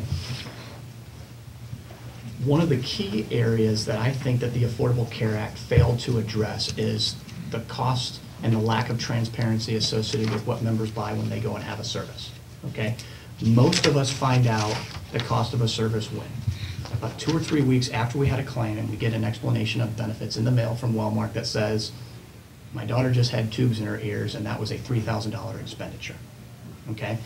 We don't shop healthcare like we shop everything else in America, okay? I walk into Hy-Vee and I make the decision to buy the Pepsi product or buy the Hy-Vee product, the generic version of it, or whatever it might be. Or when I go buy a pair of jeans, I can price the Levi's, or I can price the Guess. And so everything that we buy, the car business, you guys get shopped all the time. So consumers shop and shop like crazy, okay? None of us shop healthcare. Why? Because we have a $20 copay. We don't care what the back end of it is. It's $20 whether I saw you, doctor, or I saw you, doctor, okay? We have the ability to bring that information to your people, okay? It is through a program that we own proprietary rights to, Encompass. How this works, guys, is, let me pick on, I'll pick on Walmart, because they're the 900-pound gorilla in the state, and I'll pick on Des Moines, because there's a couple of different provider systems in Des Moines. You've got the Unity Point, which is the old Iowa Health Systems, and then you've got Mercy Hospital, okay? What happens in traditional insurance is Walmart, guys, walks into Mercy Hospital and says, guys, we write 70% of the state, so 7 out of 10 of our patients today are carrying our card, and so we need to negotiate and get as deep of a discount as possible on that claim. And let's just pretend that Walmart says we need to get a 40% discount on all the claims that come across the services for our members, okay? What happens then is Mercy Hospital says, well, we can get you a 40% discount, but we've got a brand new maternity wing, okay? And if anyone ever been to Des Moines and saw their brand new maternity ward, it is fantastic, okay? It is the Taj Mahal, a place to go have a baby. And so what they've said is yeah, but we got to get a return on that investment. We just spent a ton of money on that wing, so we got to get a return on that investment. So how about we give you a 30% discount on our maternity claims, and as a result, we'll give you a 50% discount on our MRI claims, okay? And what Walmart agrees to is well, we don't care if, what they're doing is they're robbing Peter to pay Paul. They don't care if they're shuffling a 30% discount for a 50, just so that at the end of the day, all the claims equal a 40% discount, and away they go, okay? And so they sign their contract, and out the door they go. Walmart then walks across the street to Unity Point and says, we write 70% of the state, we need to get a 40% discount, and they start negotiating line by line as well. What we've uncovered then, guys, is there is an enormous discrepancy at the provider level from what one provider will charge for a service versus another, okay? Let me give you an example. If you go to the third, in that very last tab, that Compass Health Pro Services, if you go to the third page that says pricing info in a user-friendly format, so for years, we've been telling your employees to do what? Go in network, go in network, go in network. You got to make sure you get the discount, right? Guess what? Walmart writes every hospital in the state of Iowa, all 100% of them, and 99% of all the docs, okay? So we're pushing people in network. The reality of it, guys, they can't find somebody who's out of network. And so what we did is said, well, why are we breaking down in network versus out of network? Let's break down in network, okay? This is an example of 3 different places from which somebody can go and have a colonoscopy done. Mercy Medical Center, the Iowa Clinic, and the Surgery Center of Des Moines. Guess what? All 3 of these providers are inside of Walmart's network. Okay? One's negotiated rate for a colonoscopy is $2,900, the other one's $1,520, the other one's $816. Okay? Who wants that information? The employee does, because as employers have had to increase deductibles, there's more liability on the employee side of it. Guess what wants it on the back end of it? The self-funded health plan. Okay? All 3 of these providers, I'll say it again, are inside of Walmart's network. So it's not about telling people to go in network. It's about helping them make a decision inside of that network. Okay? This is a program that we make available for our customers. They all, Holmes Murphy is a perfect example. We are self-funded with Walmart. Sound familiar, right? So our employees carry a Walmart Blue Cross Blue Shield ID card. They also carry a Compass ID card. So that when somebody has to have an elective procedure done, okay, a colonoscopy, my daughter needs to have tubes in her ears, I gotta go have tonsils taken out, I gotta have an x-ray on my shoulder. There are places and options in which people can have those services done. If you are having an elective procedure done, might you pick up the phone and call Compass and say, hey, I could go west to Omaha, I could go east to Des Moines, I could go up to the Mayo Clinic. Can you shop the various providers from which I can have a colonoscopy done? And your people will be floored at the discrepancies from one provider versus another provider. And yet, when did they find out this traditionally? When they got the EOB in the mail on the back end side of things, okay? So these are the types of tools, the claim reporting and the ability to drill down, the Compass programs that we are making available to our customers every single day, and it is changing the way healthcare is going to be done, okay? We have to bring transparency. We have to bring it at the consumer level so they can make an educated choice, so that they can decide, I gotta go have my back manipulated, and there's a couple different chiropractors in town. What does this chiropractor charge versus that chiropractor charge? I promise you guys, if you look at this example of the 3 providers on here, if you're the provider charging $2,900 and all of your patients are going across the street to the provider charging $816, what's gonna happen to your $2,900? It has to come down, right? Because who establishes that? The consumer does. Who's blinded from that information today? The consumer does, okay? So these are the types of tools that we're bringing to significantly sizable, larger, and self-funded arrangements that we're able to bring down to an organization the size of the county that will absolutely have a real difference on utilization and whatnot. So those are the things that I get passionate. We'd love the opportunity to just showcase our skill set and go out to the market and hold Wellmark's feet to the fire from the pricing side of it. But at some point in time, there's the other 80% of the equation that has to get addressed, because that's the thing that is bearing the county from a taxpayer side of things, is the true costs associated with healthcare. It's important to keep in check the 20% of expend, but it's really, really important that when you do have the right carrier in place, Wellmark, United Healthcare, or anybody else, what are we doing about the other 80%? And I think that our team and our services will do a better job of that than anybody in the marketplace. Questions? Just want to clarify, your proposal for the 5,000, that basically just covers funding and marketing. It does not cover the compliance reporting or the price transparency, is that correct? That's correct. Those are all extra fees. Yeah, that's correct. I will say this, the price transparency program, the Compass program, so we do have a handful of customers who partner with us only for our price transparency program. So they maintain direct relationships, they're not hiring us to market, and they want access to our Compass program. That program costs $5 per employee per month. Okay, and actually, $5 per employee per month. That's listed on the next page of on that colonoscopy page, guys. Okay, so that would actually be a third arrangement from which you guys could hire us from. So let me give you an example. If you look at that, there's a page in there that says savings per call. There you go, you got it. Okay, so $5 per employee per month. Let's just pretend you've got, for ease of math, let's just say you got 100 employees on your health plan. That's $500 a month or $6,000 a year. You have access to that program. Okay. What we are seeing, though, is through claims utilization and savings. I could have gone to one provider for $2,900 and I selected a provider for $800. We are seeing a 6.7 to 1 return on that investment. So our assumption would be if you spend $6,000 on our Compass program, that you're going to see somewhere between $35,000 to $40,000 in savings on the back end of utilization. The problem with our program is we're only seeing about 25% participation in it. So only 1 in 4 of your people that are insured on your plan will care enough to pick up the phone and call Compass prior to going and seeking an elective service. Okay? Imagine if we can get if we can get 30, 40, 50% of your people utilizing the program. We are seeing an average savings at the bottom there of $519 per phone call. Okay, so for every person who picked up the call and said, hey, I got to have my tonsils removed and I got to go to an ENT to do that in Des Moines, obviously there's 10 to 15 to 20 different providers that can do it. We are seeing on average $519 savings per phone call. We just got to get people to use it. But again, it's just educating the consumer and whatnot. You would get a report from us every single month that said, here's how many people called and how much money we saved by steering them from one provider to the next. And that's up to the employee, okay? If you wanted to go to provider A at $2,900 and not go to provider C at $816, there's nothing steering them and mandating that they do it. We're just providing them with information and hopefully that they're going to make an educated choice.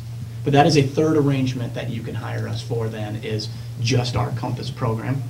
It costs you about $6,000 a year. If we were midway through the year and we just don't have people using it, and it's not saving us any money, scrap it. Okay, you can buy that and 3 months later, scrap it if you're not getting savings as a result of it.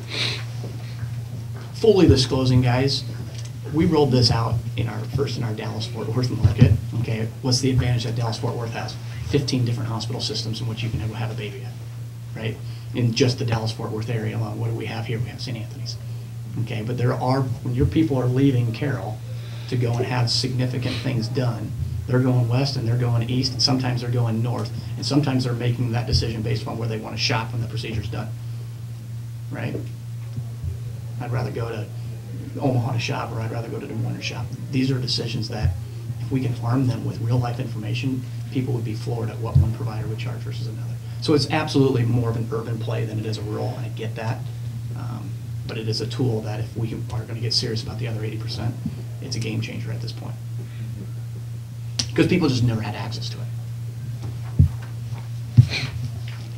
Brent, when you and I and Courtney had the teleconference a couple of weeks ago, you had talked about what you were basing your fees on, the per employee per month, and I won't make you go through that again. I mean, we've got it in front of us. But when you were estimating what you had said, what the average is, and yours was coming in slightly less than that. That was the full-fledged scope of services, however. It was. The- Okay. The 18,000, I think, is Right. what, yep. Yeah, so again, that if we're just gonna do just the shop only, the option 2, it's gonna be significantly less than that. Yeah, just the So- shopping, I think I put in there at a $5,000. And the only way I came up with that, guys, was just try to sit down with my team and say, hey, when we take 100 to 150 life employer out to market and go through the bidding process, let's realistically talk about how many hours of work does that take for us to leverage that, negotiate it, price it, put together a presentation, and come back to you guys with that type of information. That's obviously a negotiable piece as well. Right. We just had to have a starting place. I would just say this. I'm extremely passionate about Carroll. I'm born and raised here. Anytime Carroll or Kemper make it to the state tournaments, I'm down there. I'm very proud to say that I'm from Carroll. I don't want to lose the business to a competitor of ours based off of price. If we're in a situation where somebody's saying, well, we'll do package B for less than 18,000, or package A for less than 18, or we'll do package B for less than 5. I hope, I'm not asking for the last opportunity, but I don't want to not earn the business if we're 20% higher than our competitors are. Let's just have an open conversation. I put those in there as a starting point, as what we think and feel is a fair number that we need to be compensated by, but I also want to make sure that it's meeting your guys' budgets, and if you want to do business with us, but we're 20% higher, can we talk about it? And make sure that we're not losing out on an opportunity just because someone's going to do it for $4,500 or. Well, something I'm doing a very poor job at trying to communicate with all 3 of our vendors here, our presentations, is I'm doing a poor job explaining we're interested in option 2. Yeah. I mean, everybody keeps on bringing to the plate the full, the full buffet, and again, for this purpose conversation, we're just looking to drive down rates. Yeah, and I think that, especially if you guys haven't done that in a while, I mean, I think that's worth that exercise to just go through that process. Obviously, all of us are trying to earn the larger piece of that pie, Right. because that's the piece that really is going to help control your spend Right. on a go-forward basis. But yeah, you got to start somewhere, and we absolutely, if we earn that opportunity, I think we would go out, we'd represent you in the marketplace aggressively. We would, if maybe you have no intents of ever leaving Walmart, but you got to be able to leverage that information. We will help you in that leveraging process and exactly the conversations that can take place with Walmart. And if Walmart will let us have those conversations on your behalf, we'll do those leveraging on your behalf as well. Well, Brett, let me give you an update. Since last Monday, the board has authorized Courtney to go ahead and order, there's probably a name for it, but we've asked for a claim run and a census information from Wellmark. Okay. And so that process has begun. So we've taken that first step, if you will. But explain to the board a little bit. We have 2 proposals that are one of these, no obligation type of snares where they're saying, we're going to go do all of this work for you, and if you do not select a plan or make a move, you're under no obligation to pay us a plug nickel. Mhm. Whereas your proposal, if I'm understanding it, is slightly different, that you're asking us for X to go out and do that work, so then we've got risk involved in having an expense incurred and still do nothing. Is that correct? Yeah, and I can get that, because I could see where I toyed with that idea as well as saying, well, gosh, would we just take this? Because traditionally, if somebody wanted us to go out and market their health, we market our customers' health plans. I got customers in my block of business where every single year they want us to market it. Okay, and we don't advise doing it every year because you're just window shopping, and the carriers will label you in that space as well. I also believe that deep down inside that Walmart's probably the right space for you guys. And so but I also think that Walmart is probably high on their administrative fees. So I really believe, because Walmart probably does drive a deeper discount in this area, that the back end side of it, the 80% that I keep talking about, Walmart's discounts are real, and we can't be negligent about that. And so I think at the end of the day, Walmart's probably the right space for you. But there's 20% on the line that we can use to help negotiate and leverage on your behalf. So I struggled with going out and just doing that entirely for free, because I think you're going to end up staying with Walmart, and then we just did the whole process and work, sure. and he ended up staying with Walmart. Because I think how we would normally do this, guys, is if we were your broker, okay, we would get a report from Walmart, that would price your top 100 ICD-9 codes, which would be the top 100 reasons why your people are going to the doctor. And we would sign a privacy arrangement with each of the carriers that we go out to market with and ask them for what the negotiated rates and the negotiated discounts are for your top 100 claims. Okay? What is United Healthcare's discount at St. Anthony's for these claims? What is Walmart's negotiated discount for St. Anthony's for these claims? Or wherever your providers, or wherever your facilities that your people are going to? Because it's one thing to bring you the 20% pricing. The back end of it is, yeah, but if Walmart's got on average a 6% greater discount than what their closest competitor has, 6% on $1 million in claims is a big number. So for us to really, really do your job right is to be the broker where we get the actual claims dump from your carrier, and so that we can go and prove the back end of, is Walmart's discounts actually as deep as what they believe that they are. I can tell you that in Des Moines, Walmart's discounts are very, very comparable to many of their competitors. In rural Iowa, it's not so much the case. Why I believe that Walmart still, what we routinely see in our business is Walmart still has a deeper discount than what the Uniteds of the world do. But that's also maybe a little bit naive on my behalf too, to say that all of your claims are coming here locally. So we would need to find out, what are the facilities and the providers that are driving your guys' spend, and what's Walmart's discount at those facilities versus another carrier's discount at those facilities.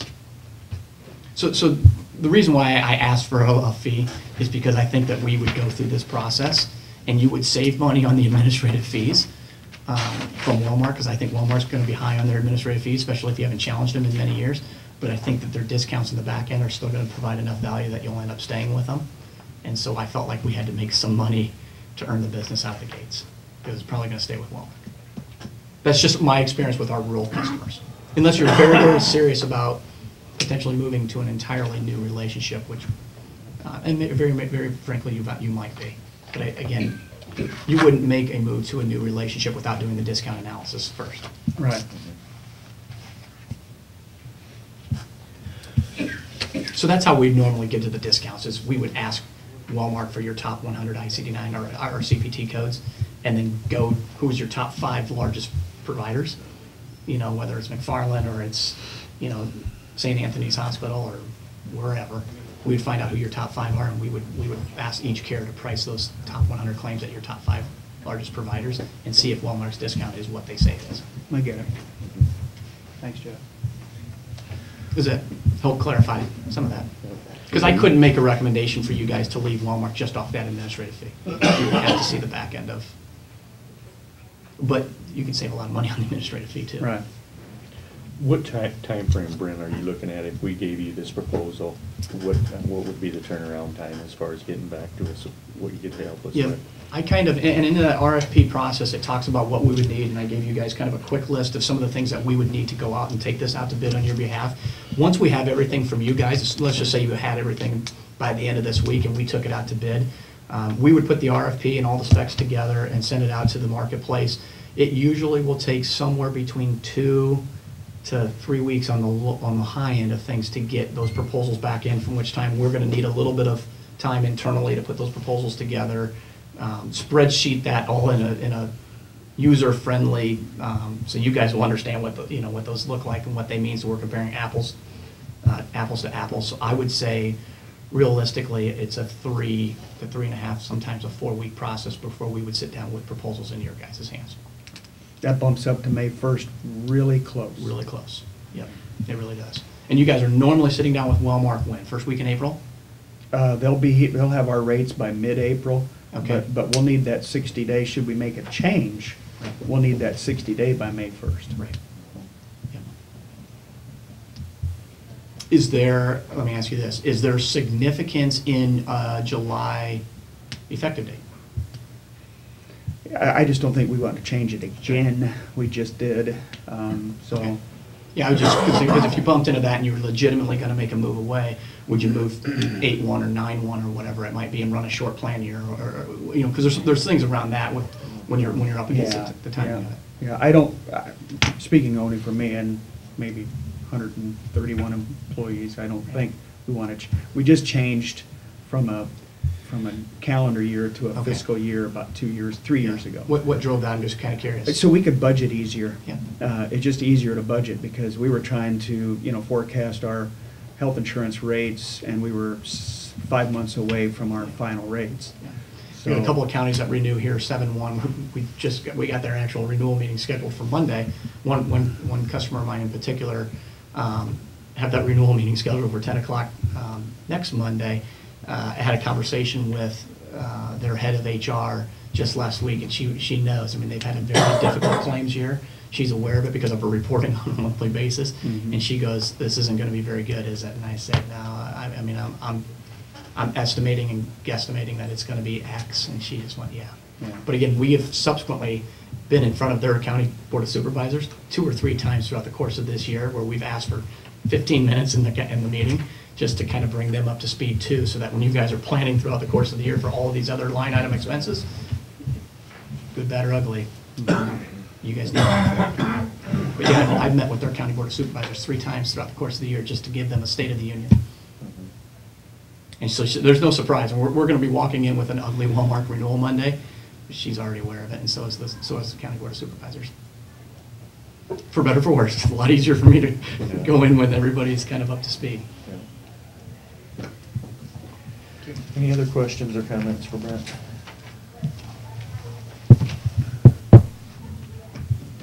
None for me. None for me. No. Well explained, Brent. Yeah, I would close with thanking you guys all for giving us that opportunity. I think we would do a good job in rolling up our sleeves in whatever capacity that you guys wanted. And if we're talking about simply marketing that, I would encourage you guys to, if you're not going to market it this year, you guys probably need to take a look at that sometime here in the very near future, because I think it's okay to hold the insurance company's feet to the fire to make sure that they haven't gotten out of line with where the market is at in their administrative fees and their fixed costs. So I would encourage you to go through that process, if not this year, next year, because I think there could be some savings with respect to that. Cool. Thank you, Brent. Yeah. Thanks, guys. Welcome home. Trip went well? Yes. Yeah, just for a couple of days, went to Kansas City. Yeah, good. It's hard on,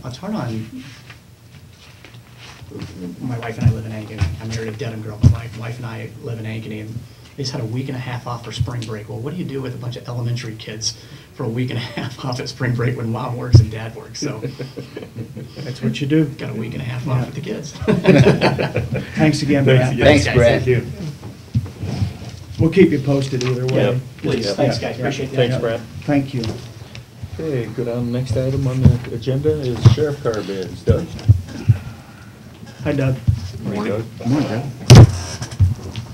Do we need 5 minutes? No, I don't. Okay. We have 3 bids. Whit Rocks, Champion Auto, and Mackey Ford. First one passing around is Whit Rocks. They're bidding a 2016 Charger. Their bid is with all the concessions and everything, with less the trade-in, $17,310. We trading it, what are we trading in there? We're trading in a, Is it on here? a 2014. What? 20,000, excuse me, 2014. No, I don't think I'm trading in. A 2013 Ford Taurus is what I'm trading now.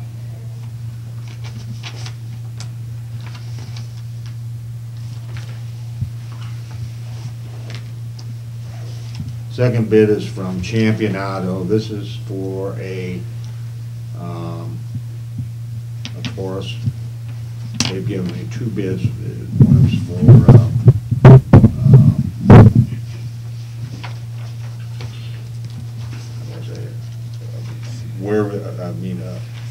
with an Ego Boost in it, and then there's one that's not. Let me see what I got here first. Okay. That's the first bid that's coming around. Their bid was, first one was $15,000. Well, started out $26,153.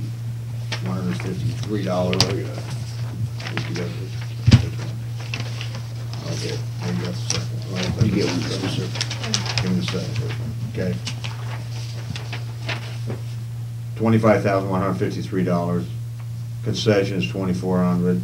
Outright was $22,753, giving us $8,000 for ours, making it $14,731.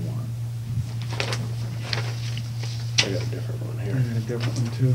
Did you? 14,753. Well, I got another one to go, so I'll do. Yeah, I got a different one. Yeah, it's different than. All right, I'm getting mixed up. Oh, wait, you got two different ones here again. Yeah, too. there's two different ones, there's two different bids. There should be Make sure you two. get two different kinds here. Get one of each. They're one of each. Thought I had them in order. Well, So one of them is Champion and one of them is Mackey, is that right? No, I haven't got them. Okay. Oh, I see. Both of Okay. these are Fords. Okay, Two different, okay, I got they're you. two different vehicles. Whatever, they're both Ford Tauruses. I got One the has same, got- I got the same again. But I got the same too. You don't have this one. One's an all-wheel drive and one's front-wheel drive. Okay? Okay. We'll go with the front-wheel drive. Okay, Got it? yep, Okay. I got it. these are both all-wheel drive from, One's an all-wheel drive, one's a front-wheel drive. Automatic, front-wheel drive, all-wheel. and- oh, there we go. Got it? Yeah, I see it now. The all-wheel drive is $14,753, right? Mm-hmm. Okay. $1,000 difference, basically, right? All-wheel drive with everything, all the concession is $15,753. Right. Got it? Got it. Okay. What is the price, the 14 what? 14,000. 753. 750. So what's the preference? Well, you know, one's an all-wheel drive, one's. Yeah, but what's your preference? We'll throw the other one out. Well, all-wheel drive is, you don't get the gas mileage you do, I think. You know, well, I guess both of the all-wheel drive, I guess there isn't much, I don't know what much difference as it is. I mean, you got all-wheel, you're driving, when you're driving, you got all of your wheels driving, and the one you do with the front wheel, you just got the front wheel. So I think that the rear-wheel drive is a good buy, but, the other bid that I've got is the front-wheel drive, also from Mackey Ford. And then the Charger's rear-wheel drive. Yes, yes. Chargers rear wheel. Charger is the word, but that's the only one that does rear-wheel drive. I don't know, from what I've heard, all-wheel drive is not necessarily the answer to everything. Yeah. And we've got front-wheel drive in all the rest of them anyway. Front-wheel drive. If you got Yeah. trouble with tire, you got trouble with all four. Is that true, Mark? I'm sorry, With an all-wheel drive, you got trouble with one tire, you got trouble with all four? generally you gotta replace all four. Yeah. If there's excessive wear, you know, I mean, if Or it's if more you than a gotta say 10. one goes shot, blows one or something? Yeah. His last bid is from Mackey Ford. They started out with $22,543. Trade-in is $11,600, making their bid $10,943. And this, That's front-wheel drive. Yes. and these, all these Fords are Tauruses? Tauruses, yes. Tauruses. Yeah. Other than the front wheel and all-wheel drive, they're all equally equipped? Yes. Basically, I give them a standard that they go through And what is the mileage on that 13? it's about, it's about 80,000 now. What year were the cars from Champion? They're all the same, 2015. Okay. So the one from Witrox is a 16 one? Oh, maybe they're all 16. 16? Well, 15, no, that'd be 15. This is 15. Yeah. 15. The bid says 2014. I mean, our specs say 2014. At least the one from Mackey says Mackey 2015, but I can't see what either Witrock or No, I- Champion. Champion says 14 on it. Does it?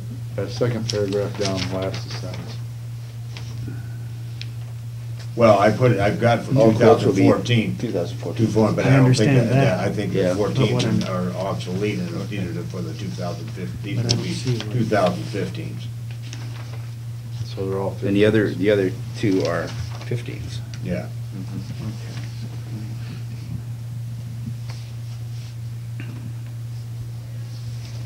That's my fault on that model, it says 214.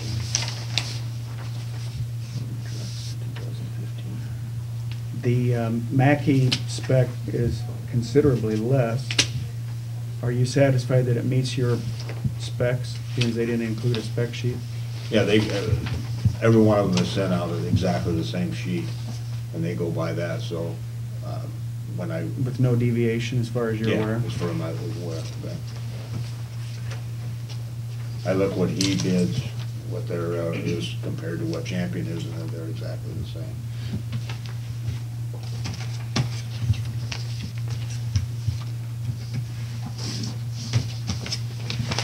Is that normally the mileage you've been having on these when you trade them in? Usually, by the time we get them here, they're about Okay. 85 to 90,000.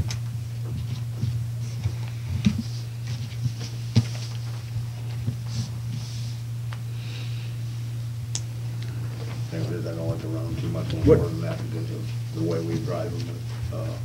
What are you driving mostly today? Tauruses or Chargers?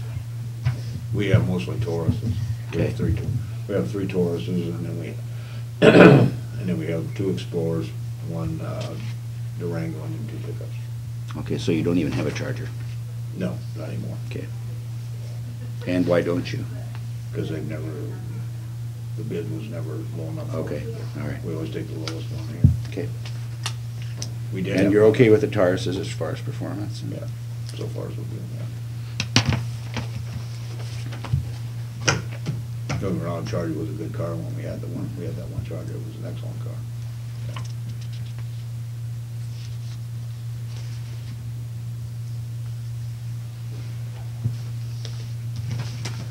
Well, definitely the one that's way lower than the rest. I guess if there's no other questions, I'd make a motion to accept the low bid of $10,943. Second. Okay, you got a motion and a second on the floor to accept the low bid of $10,943 with Mackey Motors for a Ford Taurus. All in favor, say aye. Aye. Aye. All opposed, same sign. I will abstain. Okay. Thank you. Thanks, Doug. Thanks, Doug. Keep you around just for that. It's a short. You learned a little something about health insurance. There you go. didn't We're gonna put you on. I almost fell asleep. We're gonna put you on the committee. I think you were getting in that there. I'm trying to. I know somebody else was. I knew somebody else was. Okay, with that, we'll go down to. I was gonna have you nudge him once in a while, Dave. Well, this is gonna be pretty dull, so.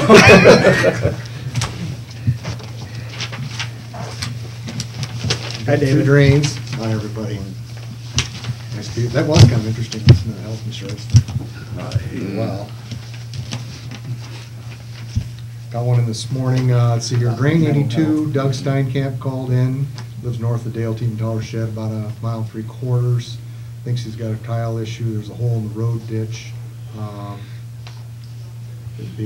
Could start there. Free one to the charge a drain for that, but it may go beyond that. It's outside the road ditch. We'd have to charge to the drain. Inside the road ditch, we'd have to pay for it, but anyway, this will get us going on that one. What drain is it again? 82. 82, And where was it at again, Dave? Sorry.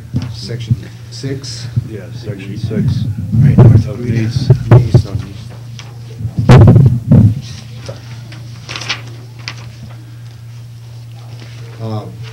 Joe Tomka was in, talked to Becky, reported a large hole in drain 105, which is in East 29, right next to the road. Put post by it last fall. Wants us to check it out. Where's Doug's at? Is that in Sac County? No, he's right on, it's right south of the line. Just south of the line. Yeah, if you look on that The other side of the road. Okay, where was this one at now? 29 East. Yeah, but, oh, geez. Oh, okay. I've been looking at insurance too goddamn long. There you go. This one is close, but yeah. I'll keep on plugging away here. Drain 90, it's a big drain in Union Township and Richland Township. Richard Corson was in, and he was looking at the outlet. Marty and I have been down there before on that. That's that big one down there that goes The through 4 floors foot. and whatnot, the 42-inch or whatever it is. But it looked like there was a lot of water. He showed me some pictures on his cell phone. Couldn't even see the top, the crown of the tile. There was so much water in there. So we've had beavers in there. Didn't Tom Mike go in there and dig that dam out?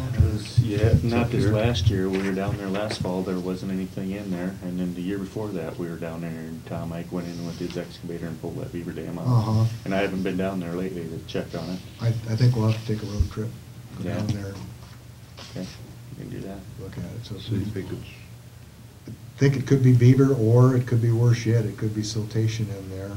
Yeah. And there's a lot of trees, so that one could be a challenge from that standpoint.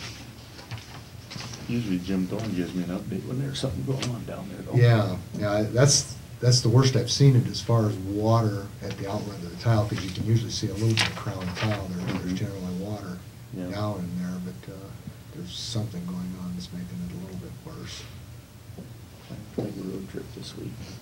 Not asking for any action on that one yet, that's just, yeah, so you better find out what's gonna entail. I believe beaver season's open till the end of the month. Otherwise, you'd have to get a permit to take them. you wouldn't know anybody that could eradicate those, would you? You know, that Schultes from Glidden might do it. Okay. You know, what tough time right now, you're getting into the farm season for us to do it now. I might know some other people too. The rest of this might have to go, but I expect we better go look at it and see what we get into. Yeah, see what's there. I keep forgetting that Courtney's giving me the stuff, and I'm close to doing the assessments too. I could bring those up, and maybe I better write myself a note to do that. Yeah. It's pretty near that time of year to do that too. Yeah, maybe we could borrow from the 3. They got like quite a bit in there. They got 198,000 in their pot. Maybe you can borrow from them if you get hold of that. So you need a motion on the first two then, right? I do. I'll make a motion, repair the first two drains, 82 and 105. I'll second that. Okay, we got a motion on the floor to approve the fixing of drain 82 and drain 105. All in favor, say aye. Aye. Aye. Opposed, same sign. Motion carries. Okay, go down to road discussion. I got some information from Stuart Anderson. You may or may not have gotten that on the road use tax increase in. I've got it. It was on our county email. So you may have already seen this. They're estimating a little bit more from, depending upon which one you're looking at. I'm a little bit confused by it, but there is a good budget number there to stick in the secondary road budget, the DOT one, $3.7 million, and adding on to that the city transfer of $76,154, which the most of that will go to the cities. Those would be the budgetary numbers. It looks to me like the 3.7 million is roughly $591,000 more than our early budget forecasts that we had that are now outdated. Apparently a little more money has come in, and they've reflected that in this estimate, so it should be a pretty up-to-date estimate. Before the bill passed, I looked up those estimates. They were saying $735,860, and this is $1,300,000 less than what I had in some previous ones. Was there a higher one in between, or a lower one in between? I'm only talking about secondary road fund. The one I had, the 551, 575, do you have that one, Neil, or not? Yeah. Yeah. The total was $735,860, and the total on this one is $722,846, which is $13,000 less. Am I reading the same lines? County total?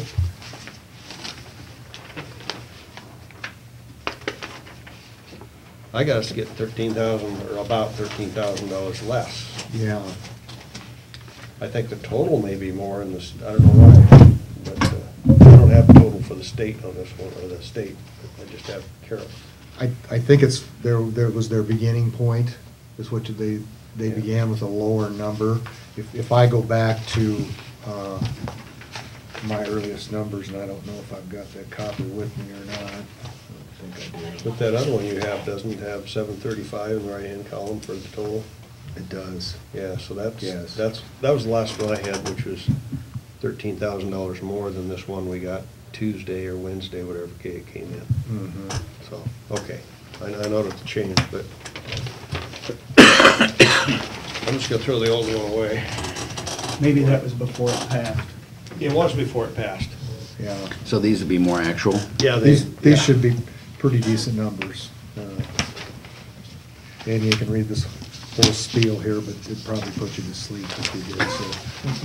But, the one thing that said on the second page, and did get to hear Stu Anderson at ISAC talk a little bit, that they've had a lot of requests from citizens and taxpayer groups, what are we gonna be spending this money on?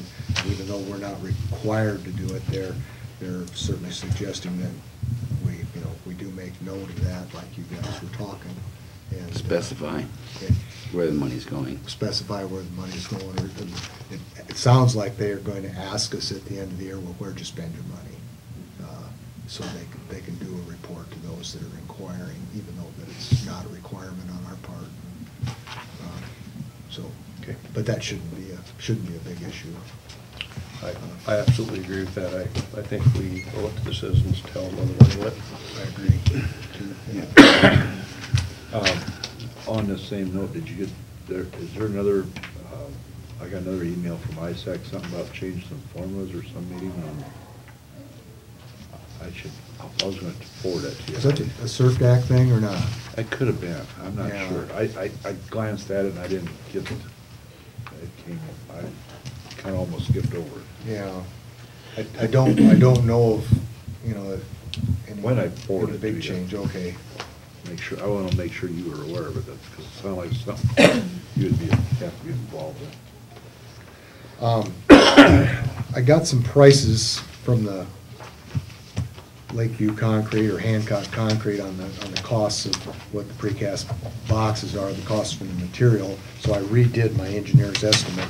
There's the one that I told you before, and here's the one that I'm going to go with. It's roughly $85,000 higher.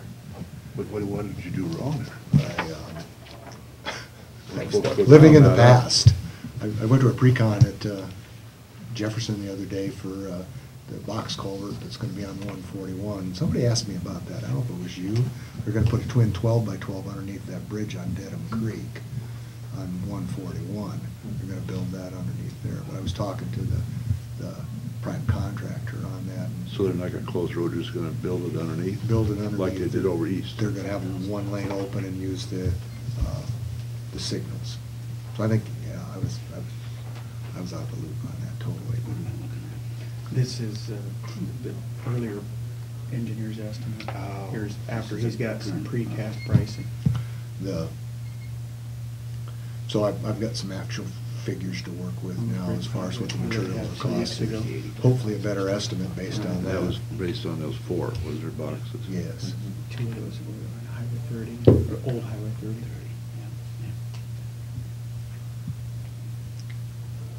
Everything's still okay with the budget, other than it just kind of be more. Yeah, I just, But that'll be more next year, yeah. In the DOT budget, since that's due April 15th, we're kind of coming around to that. But I could update that, we'll have to update the county one at some point in time, depending upon what we do. Maybe we won't have an expenditure, but I hope we will. If we don't, we could have one in the next fiscal year thereafter and have more funds.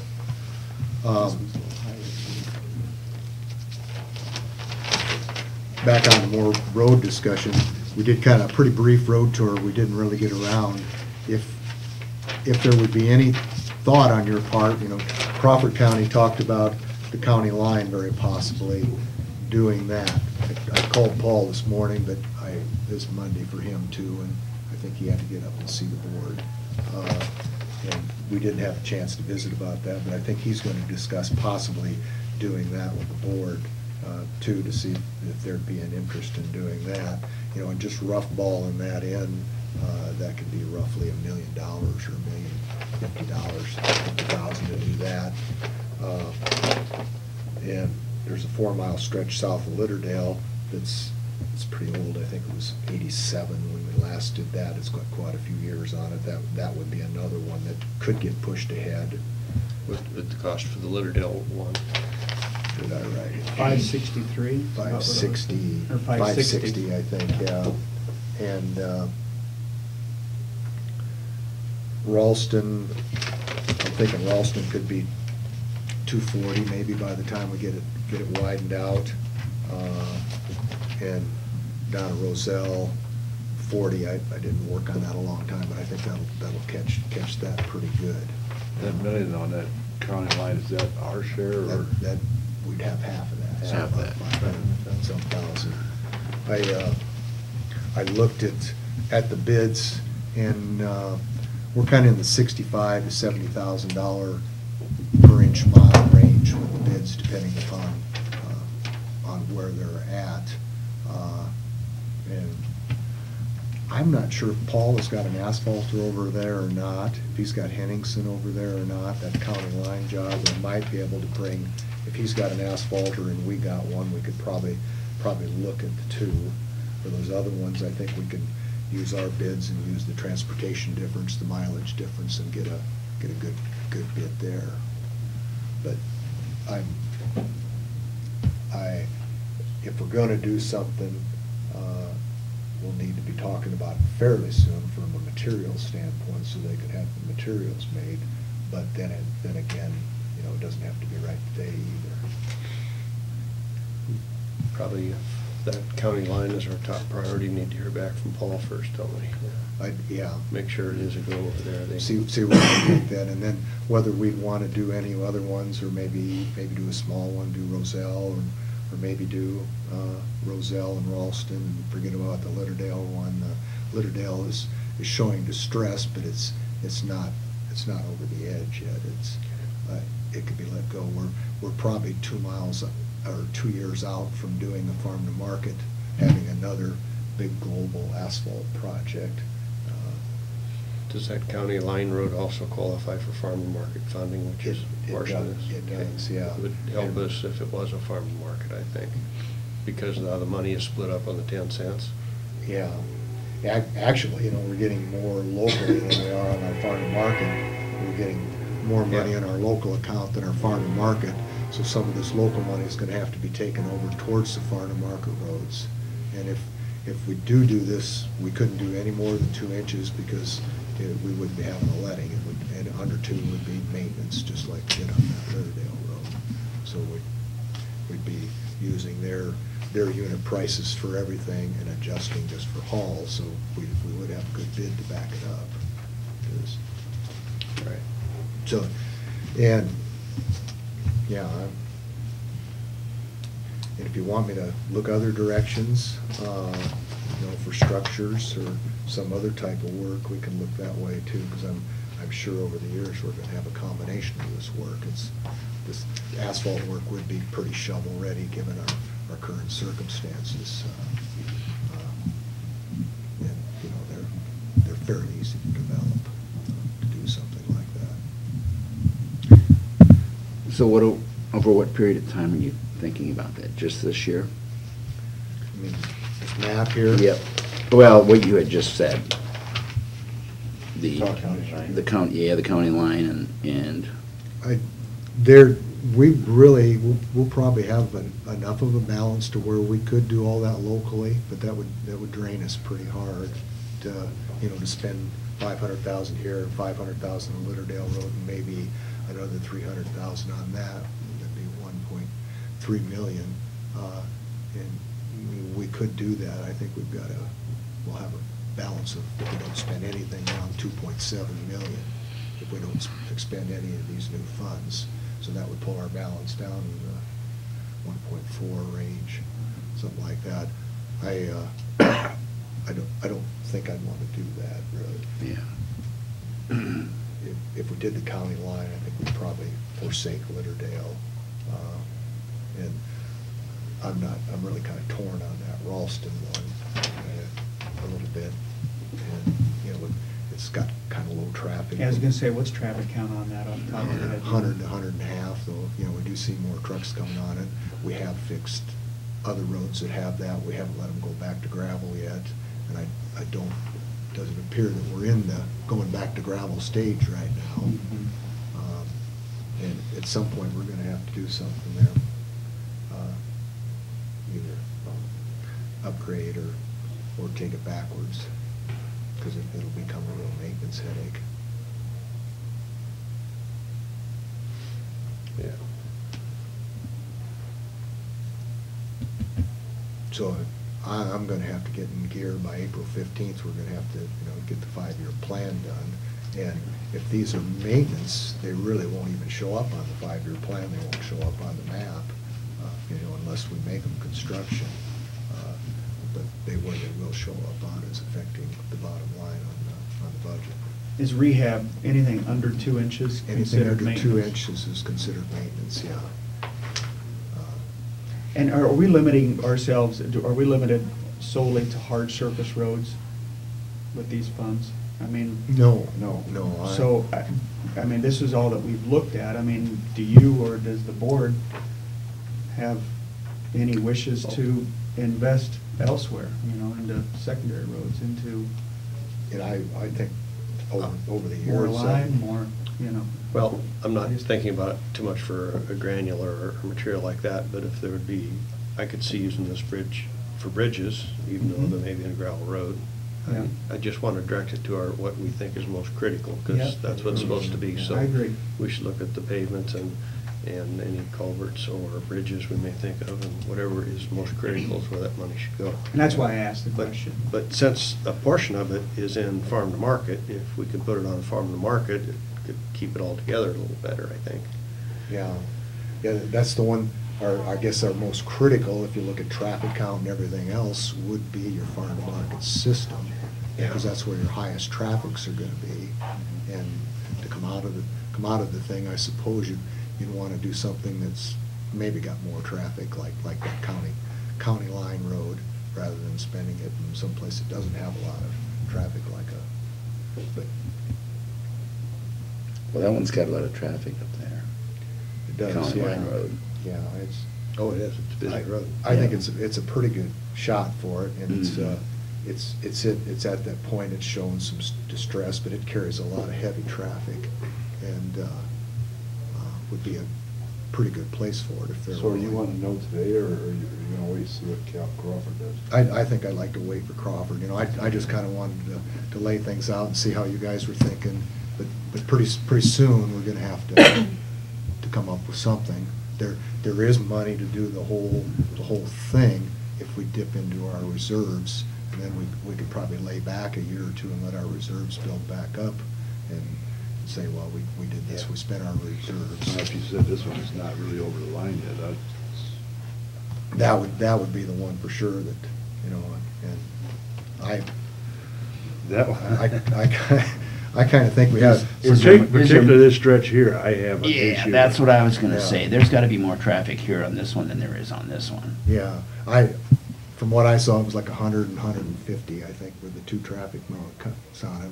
But that was- 101 and 150 on the other? Yeah, but that was 2000. Oh, that north-south Zephyr Avenue definitely has more traffic. Oh, yeah. Than east-west, yeah. Absolutely. Of course, now, with that new facility in there where we saw that traffic coming in and out.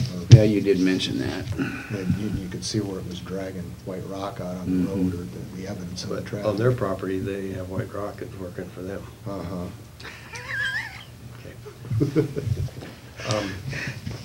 Gotcha. I've got a question on, we had a road issue on South Grant Road last week. What do we need to do to address that one? I've been out there, but yeah, I looked at it yesterday, it won't go. We get a mess there. yeah, that's gonna be a tough one to fix. What's that? Basically, it's frost boil is what it is, and they were hauling manure up the municipality out of the city last week, and it's crumbling the shoulder off, and then there's a I frost boil.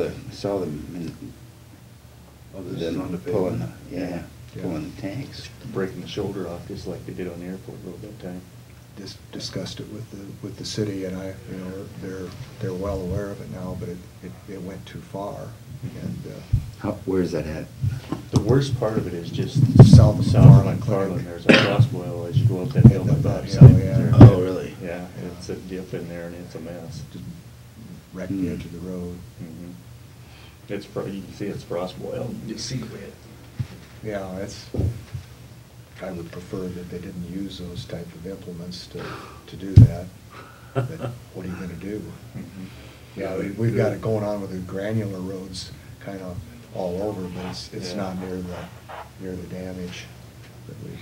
And there's, in the granular roads, there's frost boils where you've never seen frost boils before. There sure are, yeah. They're so wide. I met one yesterday. Yeah. I mean, he pulled out a road right away. I'm getting over and he's on the center line and he's still hanging out on the shoulder. Yeah. You know what he's doing at that edge of that road. Yeah, Yeah. well, it's, this one out here, it's chipped it off the outer 6 inches. Yeah.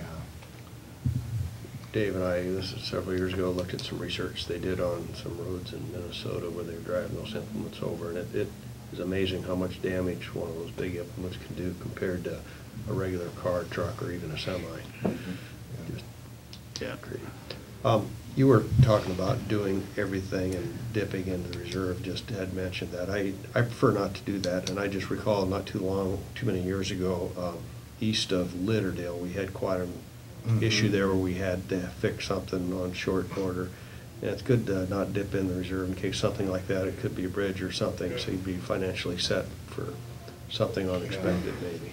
I would like to Something add like to. just what you're talking about on Grant Road. Yeah, something like That, that, yeah. that could be a place even where we could, because that road is, if you That's gonna recall, be it's critical. always been kind of a cracked up, Mhm.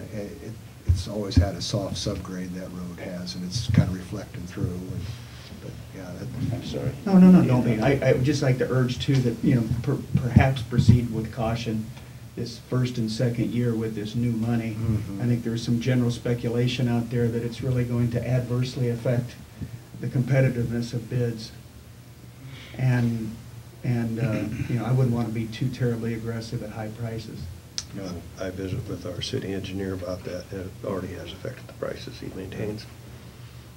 Yeah, they're gonna be busy. Mm-hmm. yeah, So yeah, I'd dip our toes in first. Yep. That's a good point.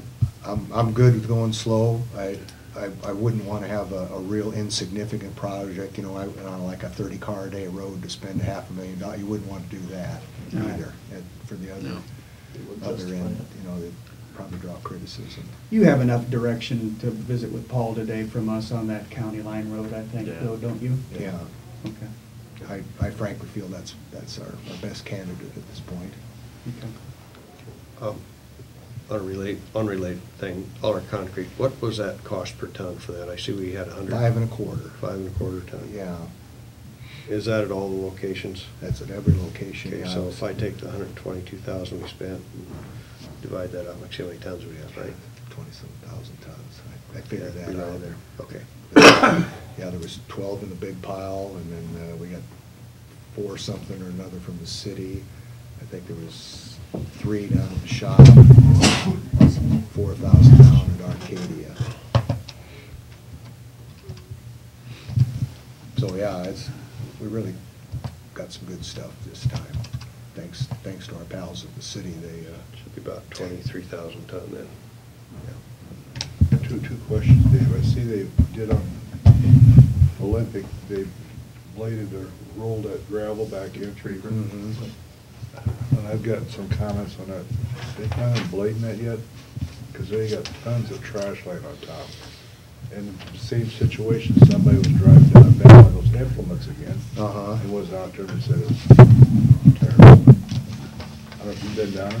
I I just was- had to drive it Saturday, and I mean, I got a call on it Saturday. there's you? a ton Yeah. of stuff on there. Yeah. I can't believe the piles of grass and stuff we got on Yeah, it's mostly grass, but. Well, it looks like in piles, and then where someplace else I seen where blade shoulders and left piles up. I guess I think I've seen that.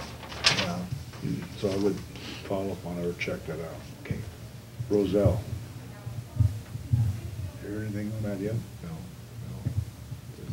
I mean, with the weather being the way it is, should we be getting going here? Or do you think they should wait yet a little bit? I think we should wait, yeah. Okay. Yeah. Need a rain to settle things out. I just don't wanna wait too long. Yeah. I had a call We've had a Dave. couple We'll of wait it all those. year. Yeah. I had a call Dave this morning on when they put that gas line in over west of Glidden by the cemetery there. Mhm. Do you recall what company that was? I got a call this morning in regards, they hit some tile lines and they need to come back. Really? Do you know what company? Yeah, it's Black Hills. I've got the guy's number there, Marty. I'll call you after a while. I'm gonna Okay. grab the number from you. Because 10 Point, I think, is gonna do the tile fixing for them. Okay, that's, okay. And they're gonna be working by the cemetery. Yeah, I got and somebody just north of the cemetery this morning.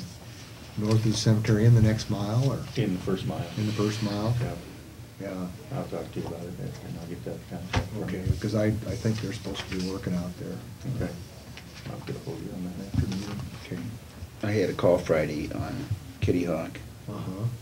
new operators throwing gravel in the ditch, I mean, from the winter, or just recently. just recently? Was it gravel that was taken off, the snow removal, do you think, or was it? I don't think so. I think I guess I couldn't understand it. I didn't get a chance to go over and look at it. but Uh-huh. I'll go ahead and look at it. That could be, yeah.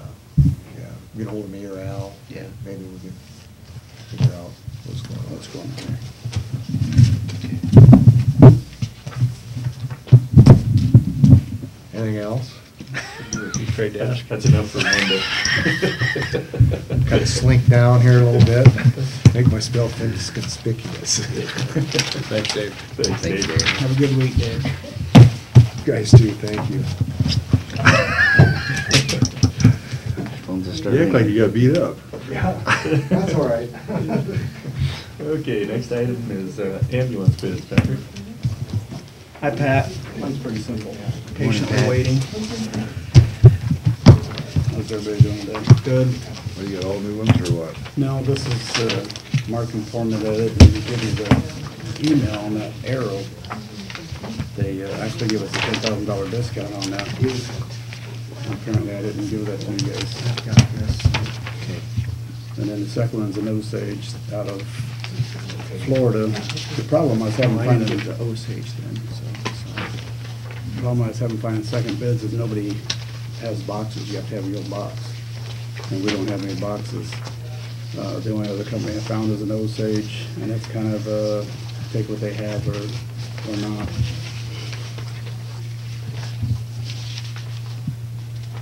It's about $4,000 cheaper, but it's not set up the way we want it. The one from Carroll will be pretty much identical to the last one we bought new, because it is a wheel coach, and they've got, it's a 2011, so it's got all new safety features, and they can make it a twin of the one we have, plus they have a 2013 cop that they're gonna sell us a lot cheaper than a new one.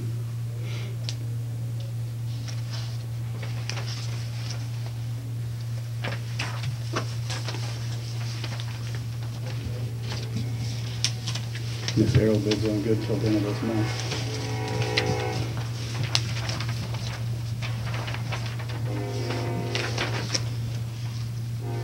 Where'd you say this Osage is that from? Florida. So so they deliver it then from there? I guess I didn't really ask that. I'm guessing that's probably in addition to this.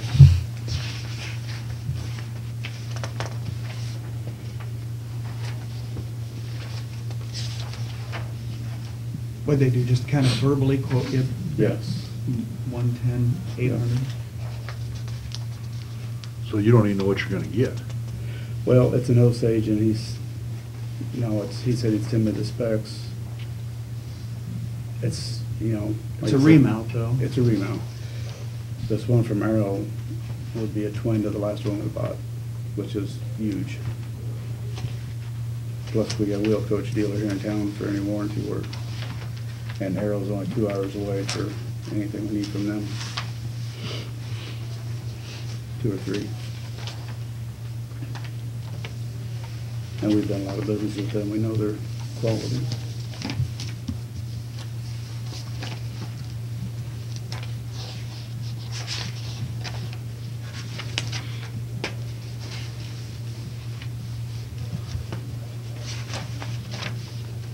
Yeah, the quote we looked at before from Wheeled Coach was, or Arrow, was 124.9, and I just, you know, Pat showed this to the ambulance board on Tuesday night, and I just told him we didn't have this. I didn't realize I didn't give No, you. we didn't.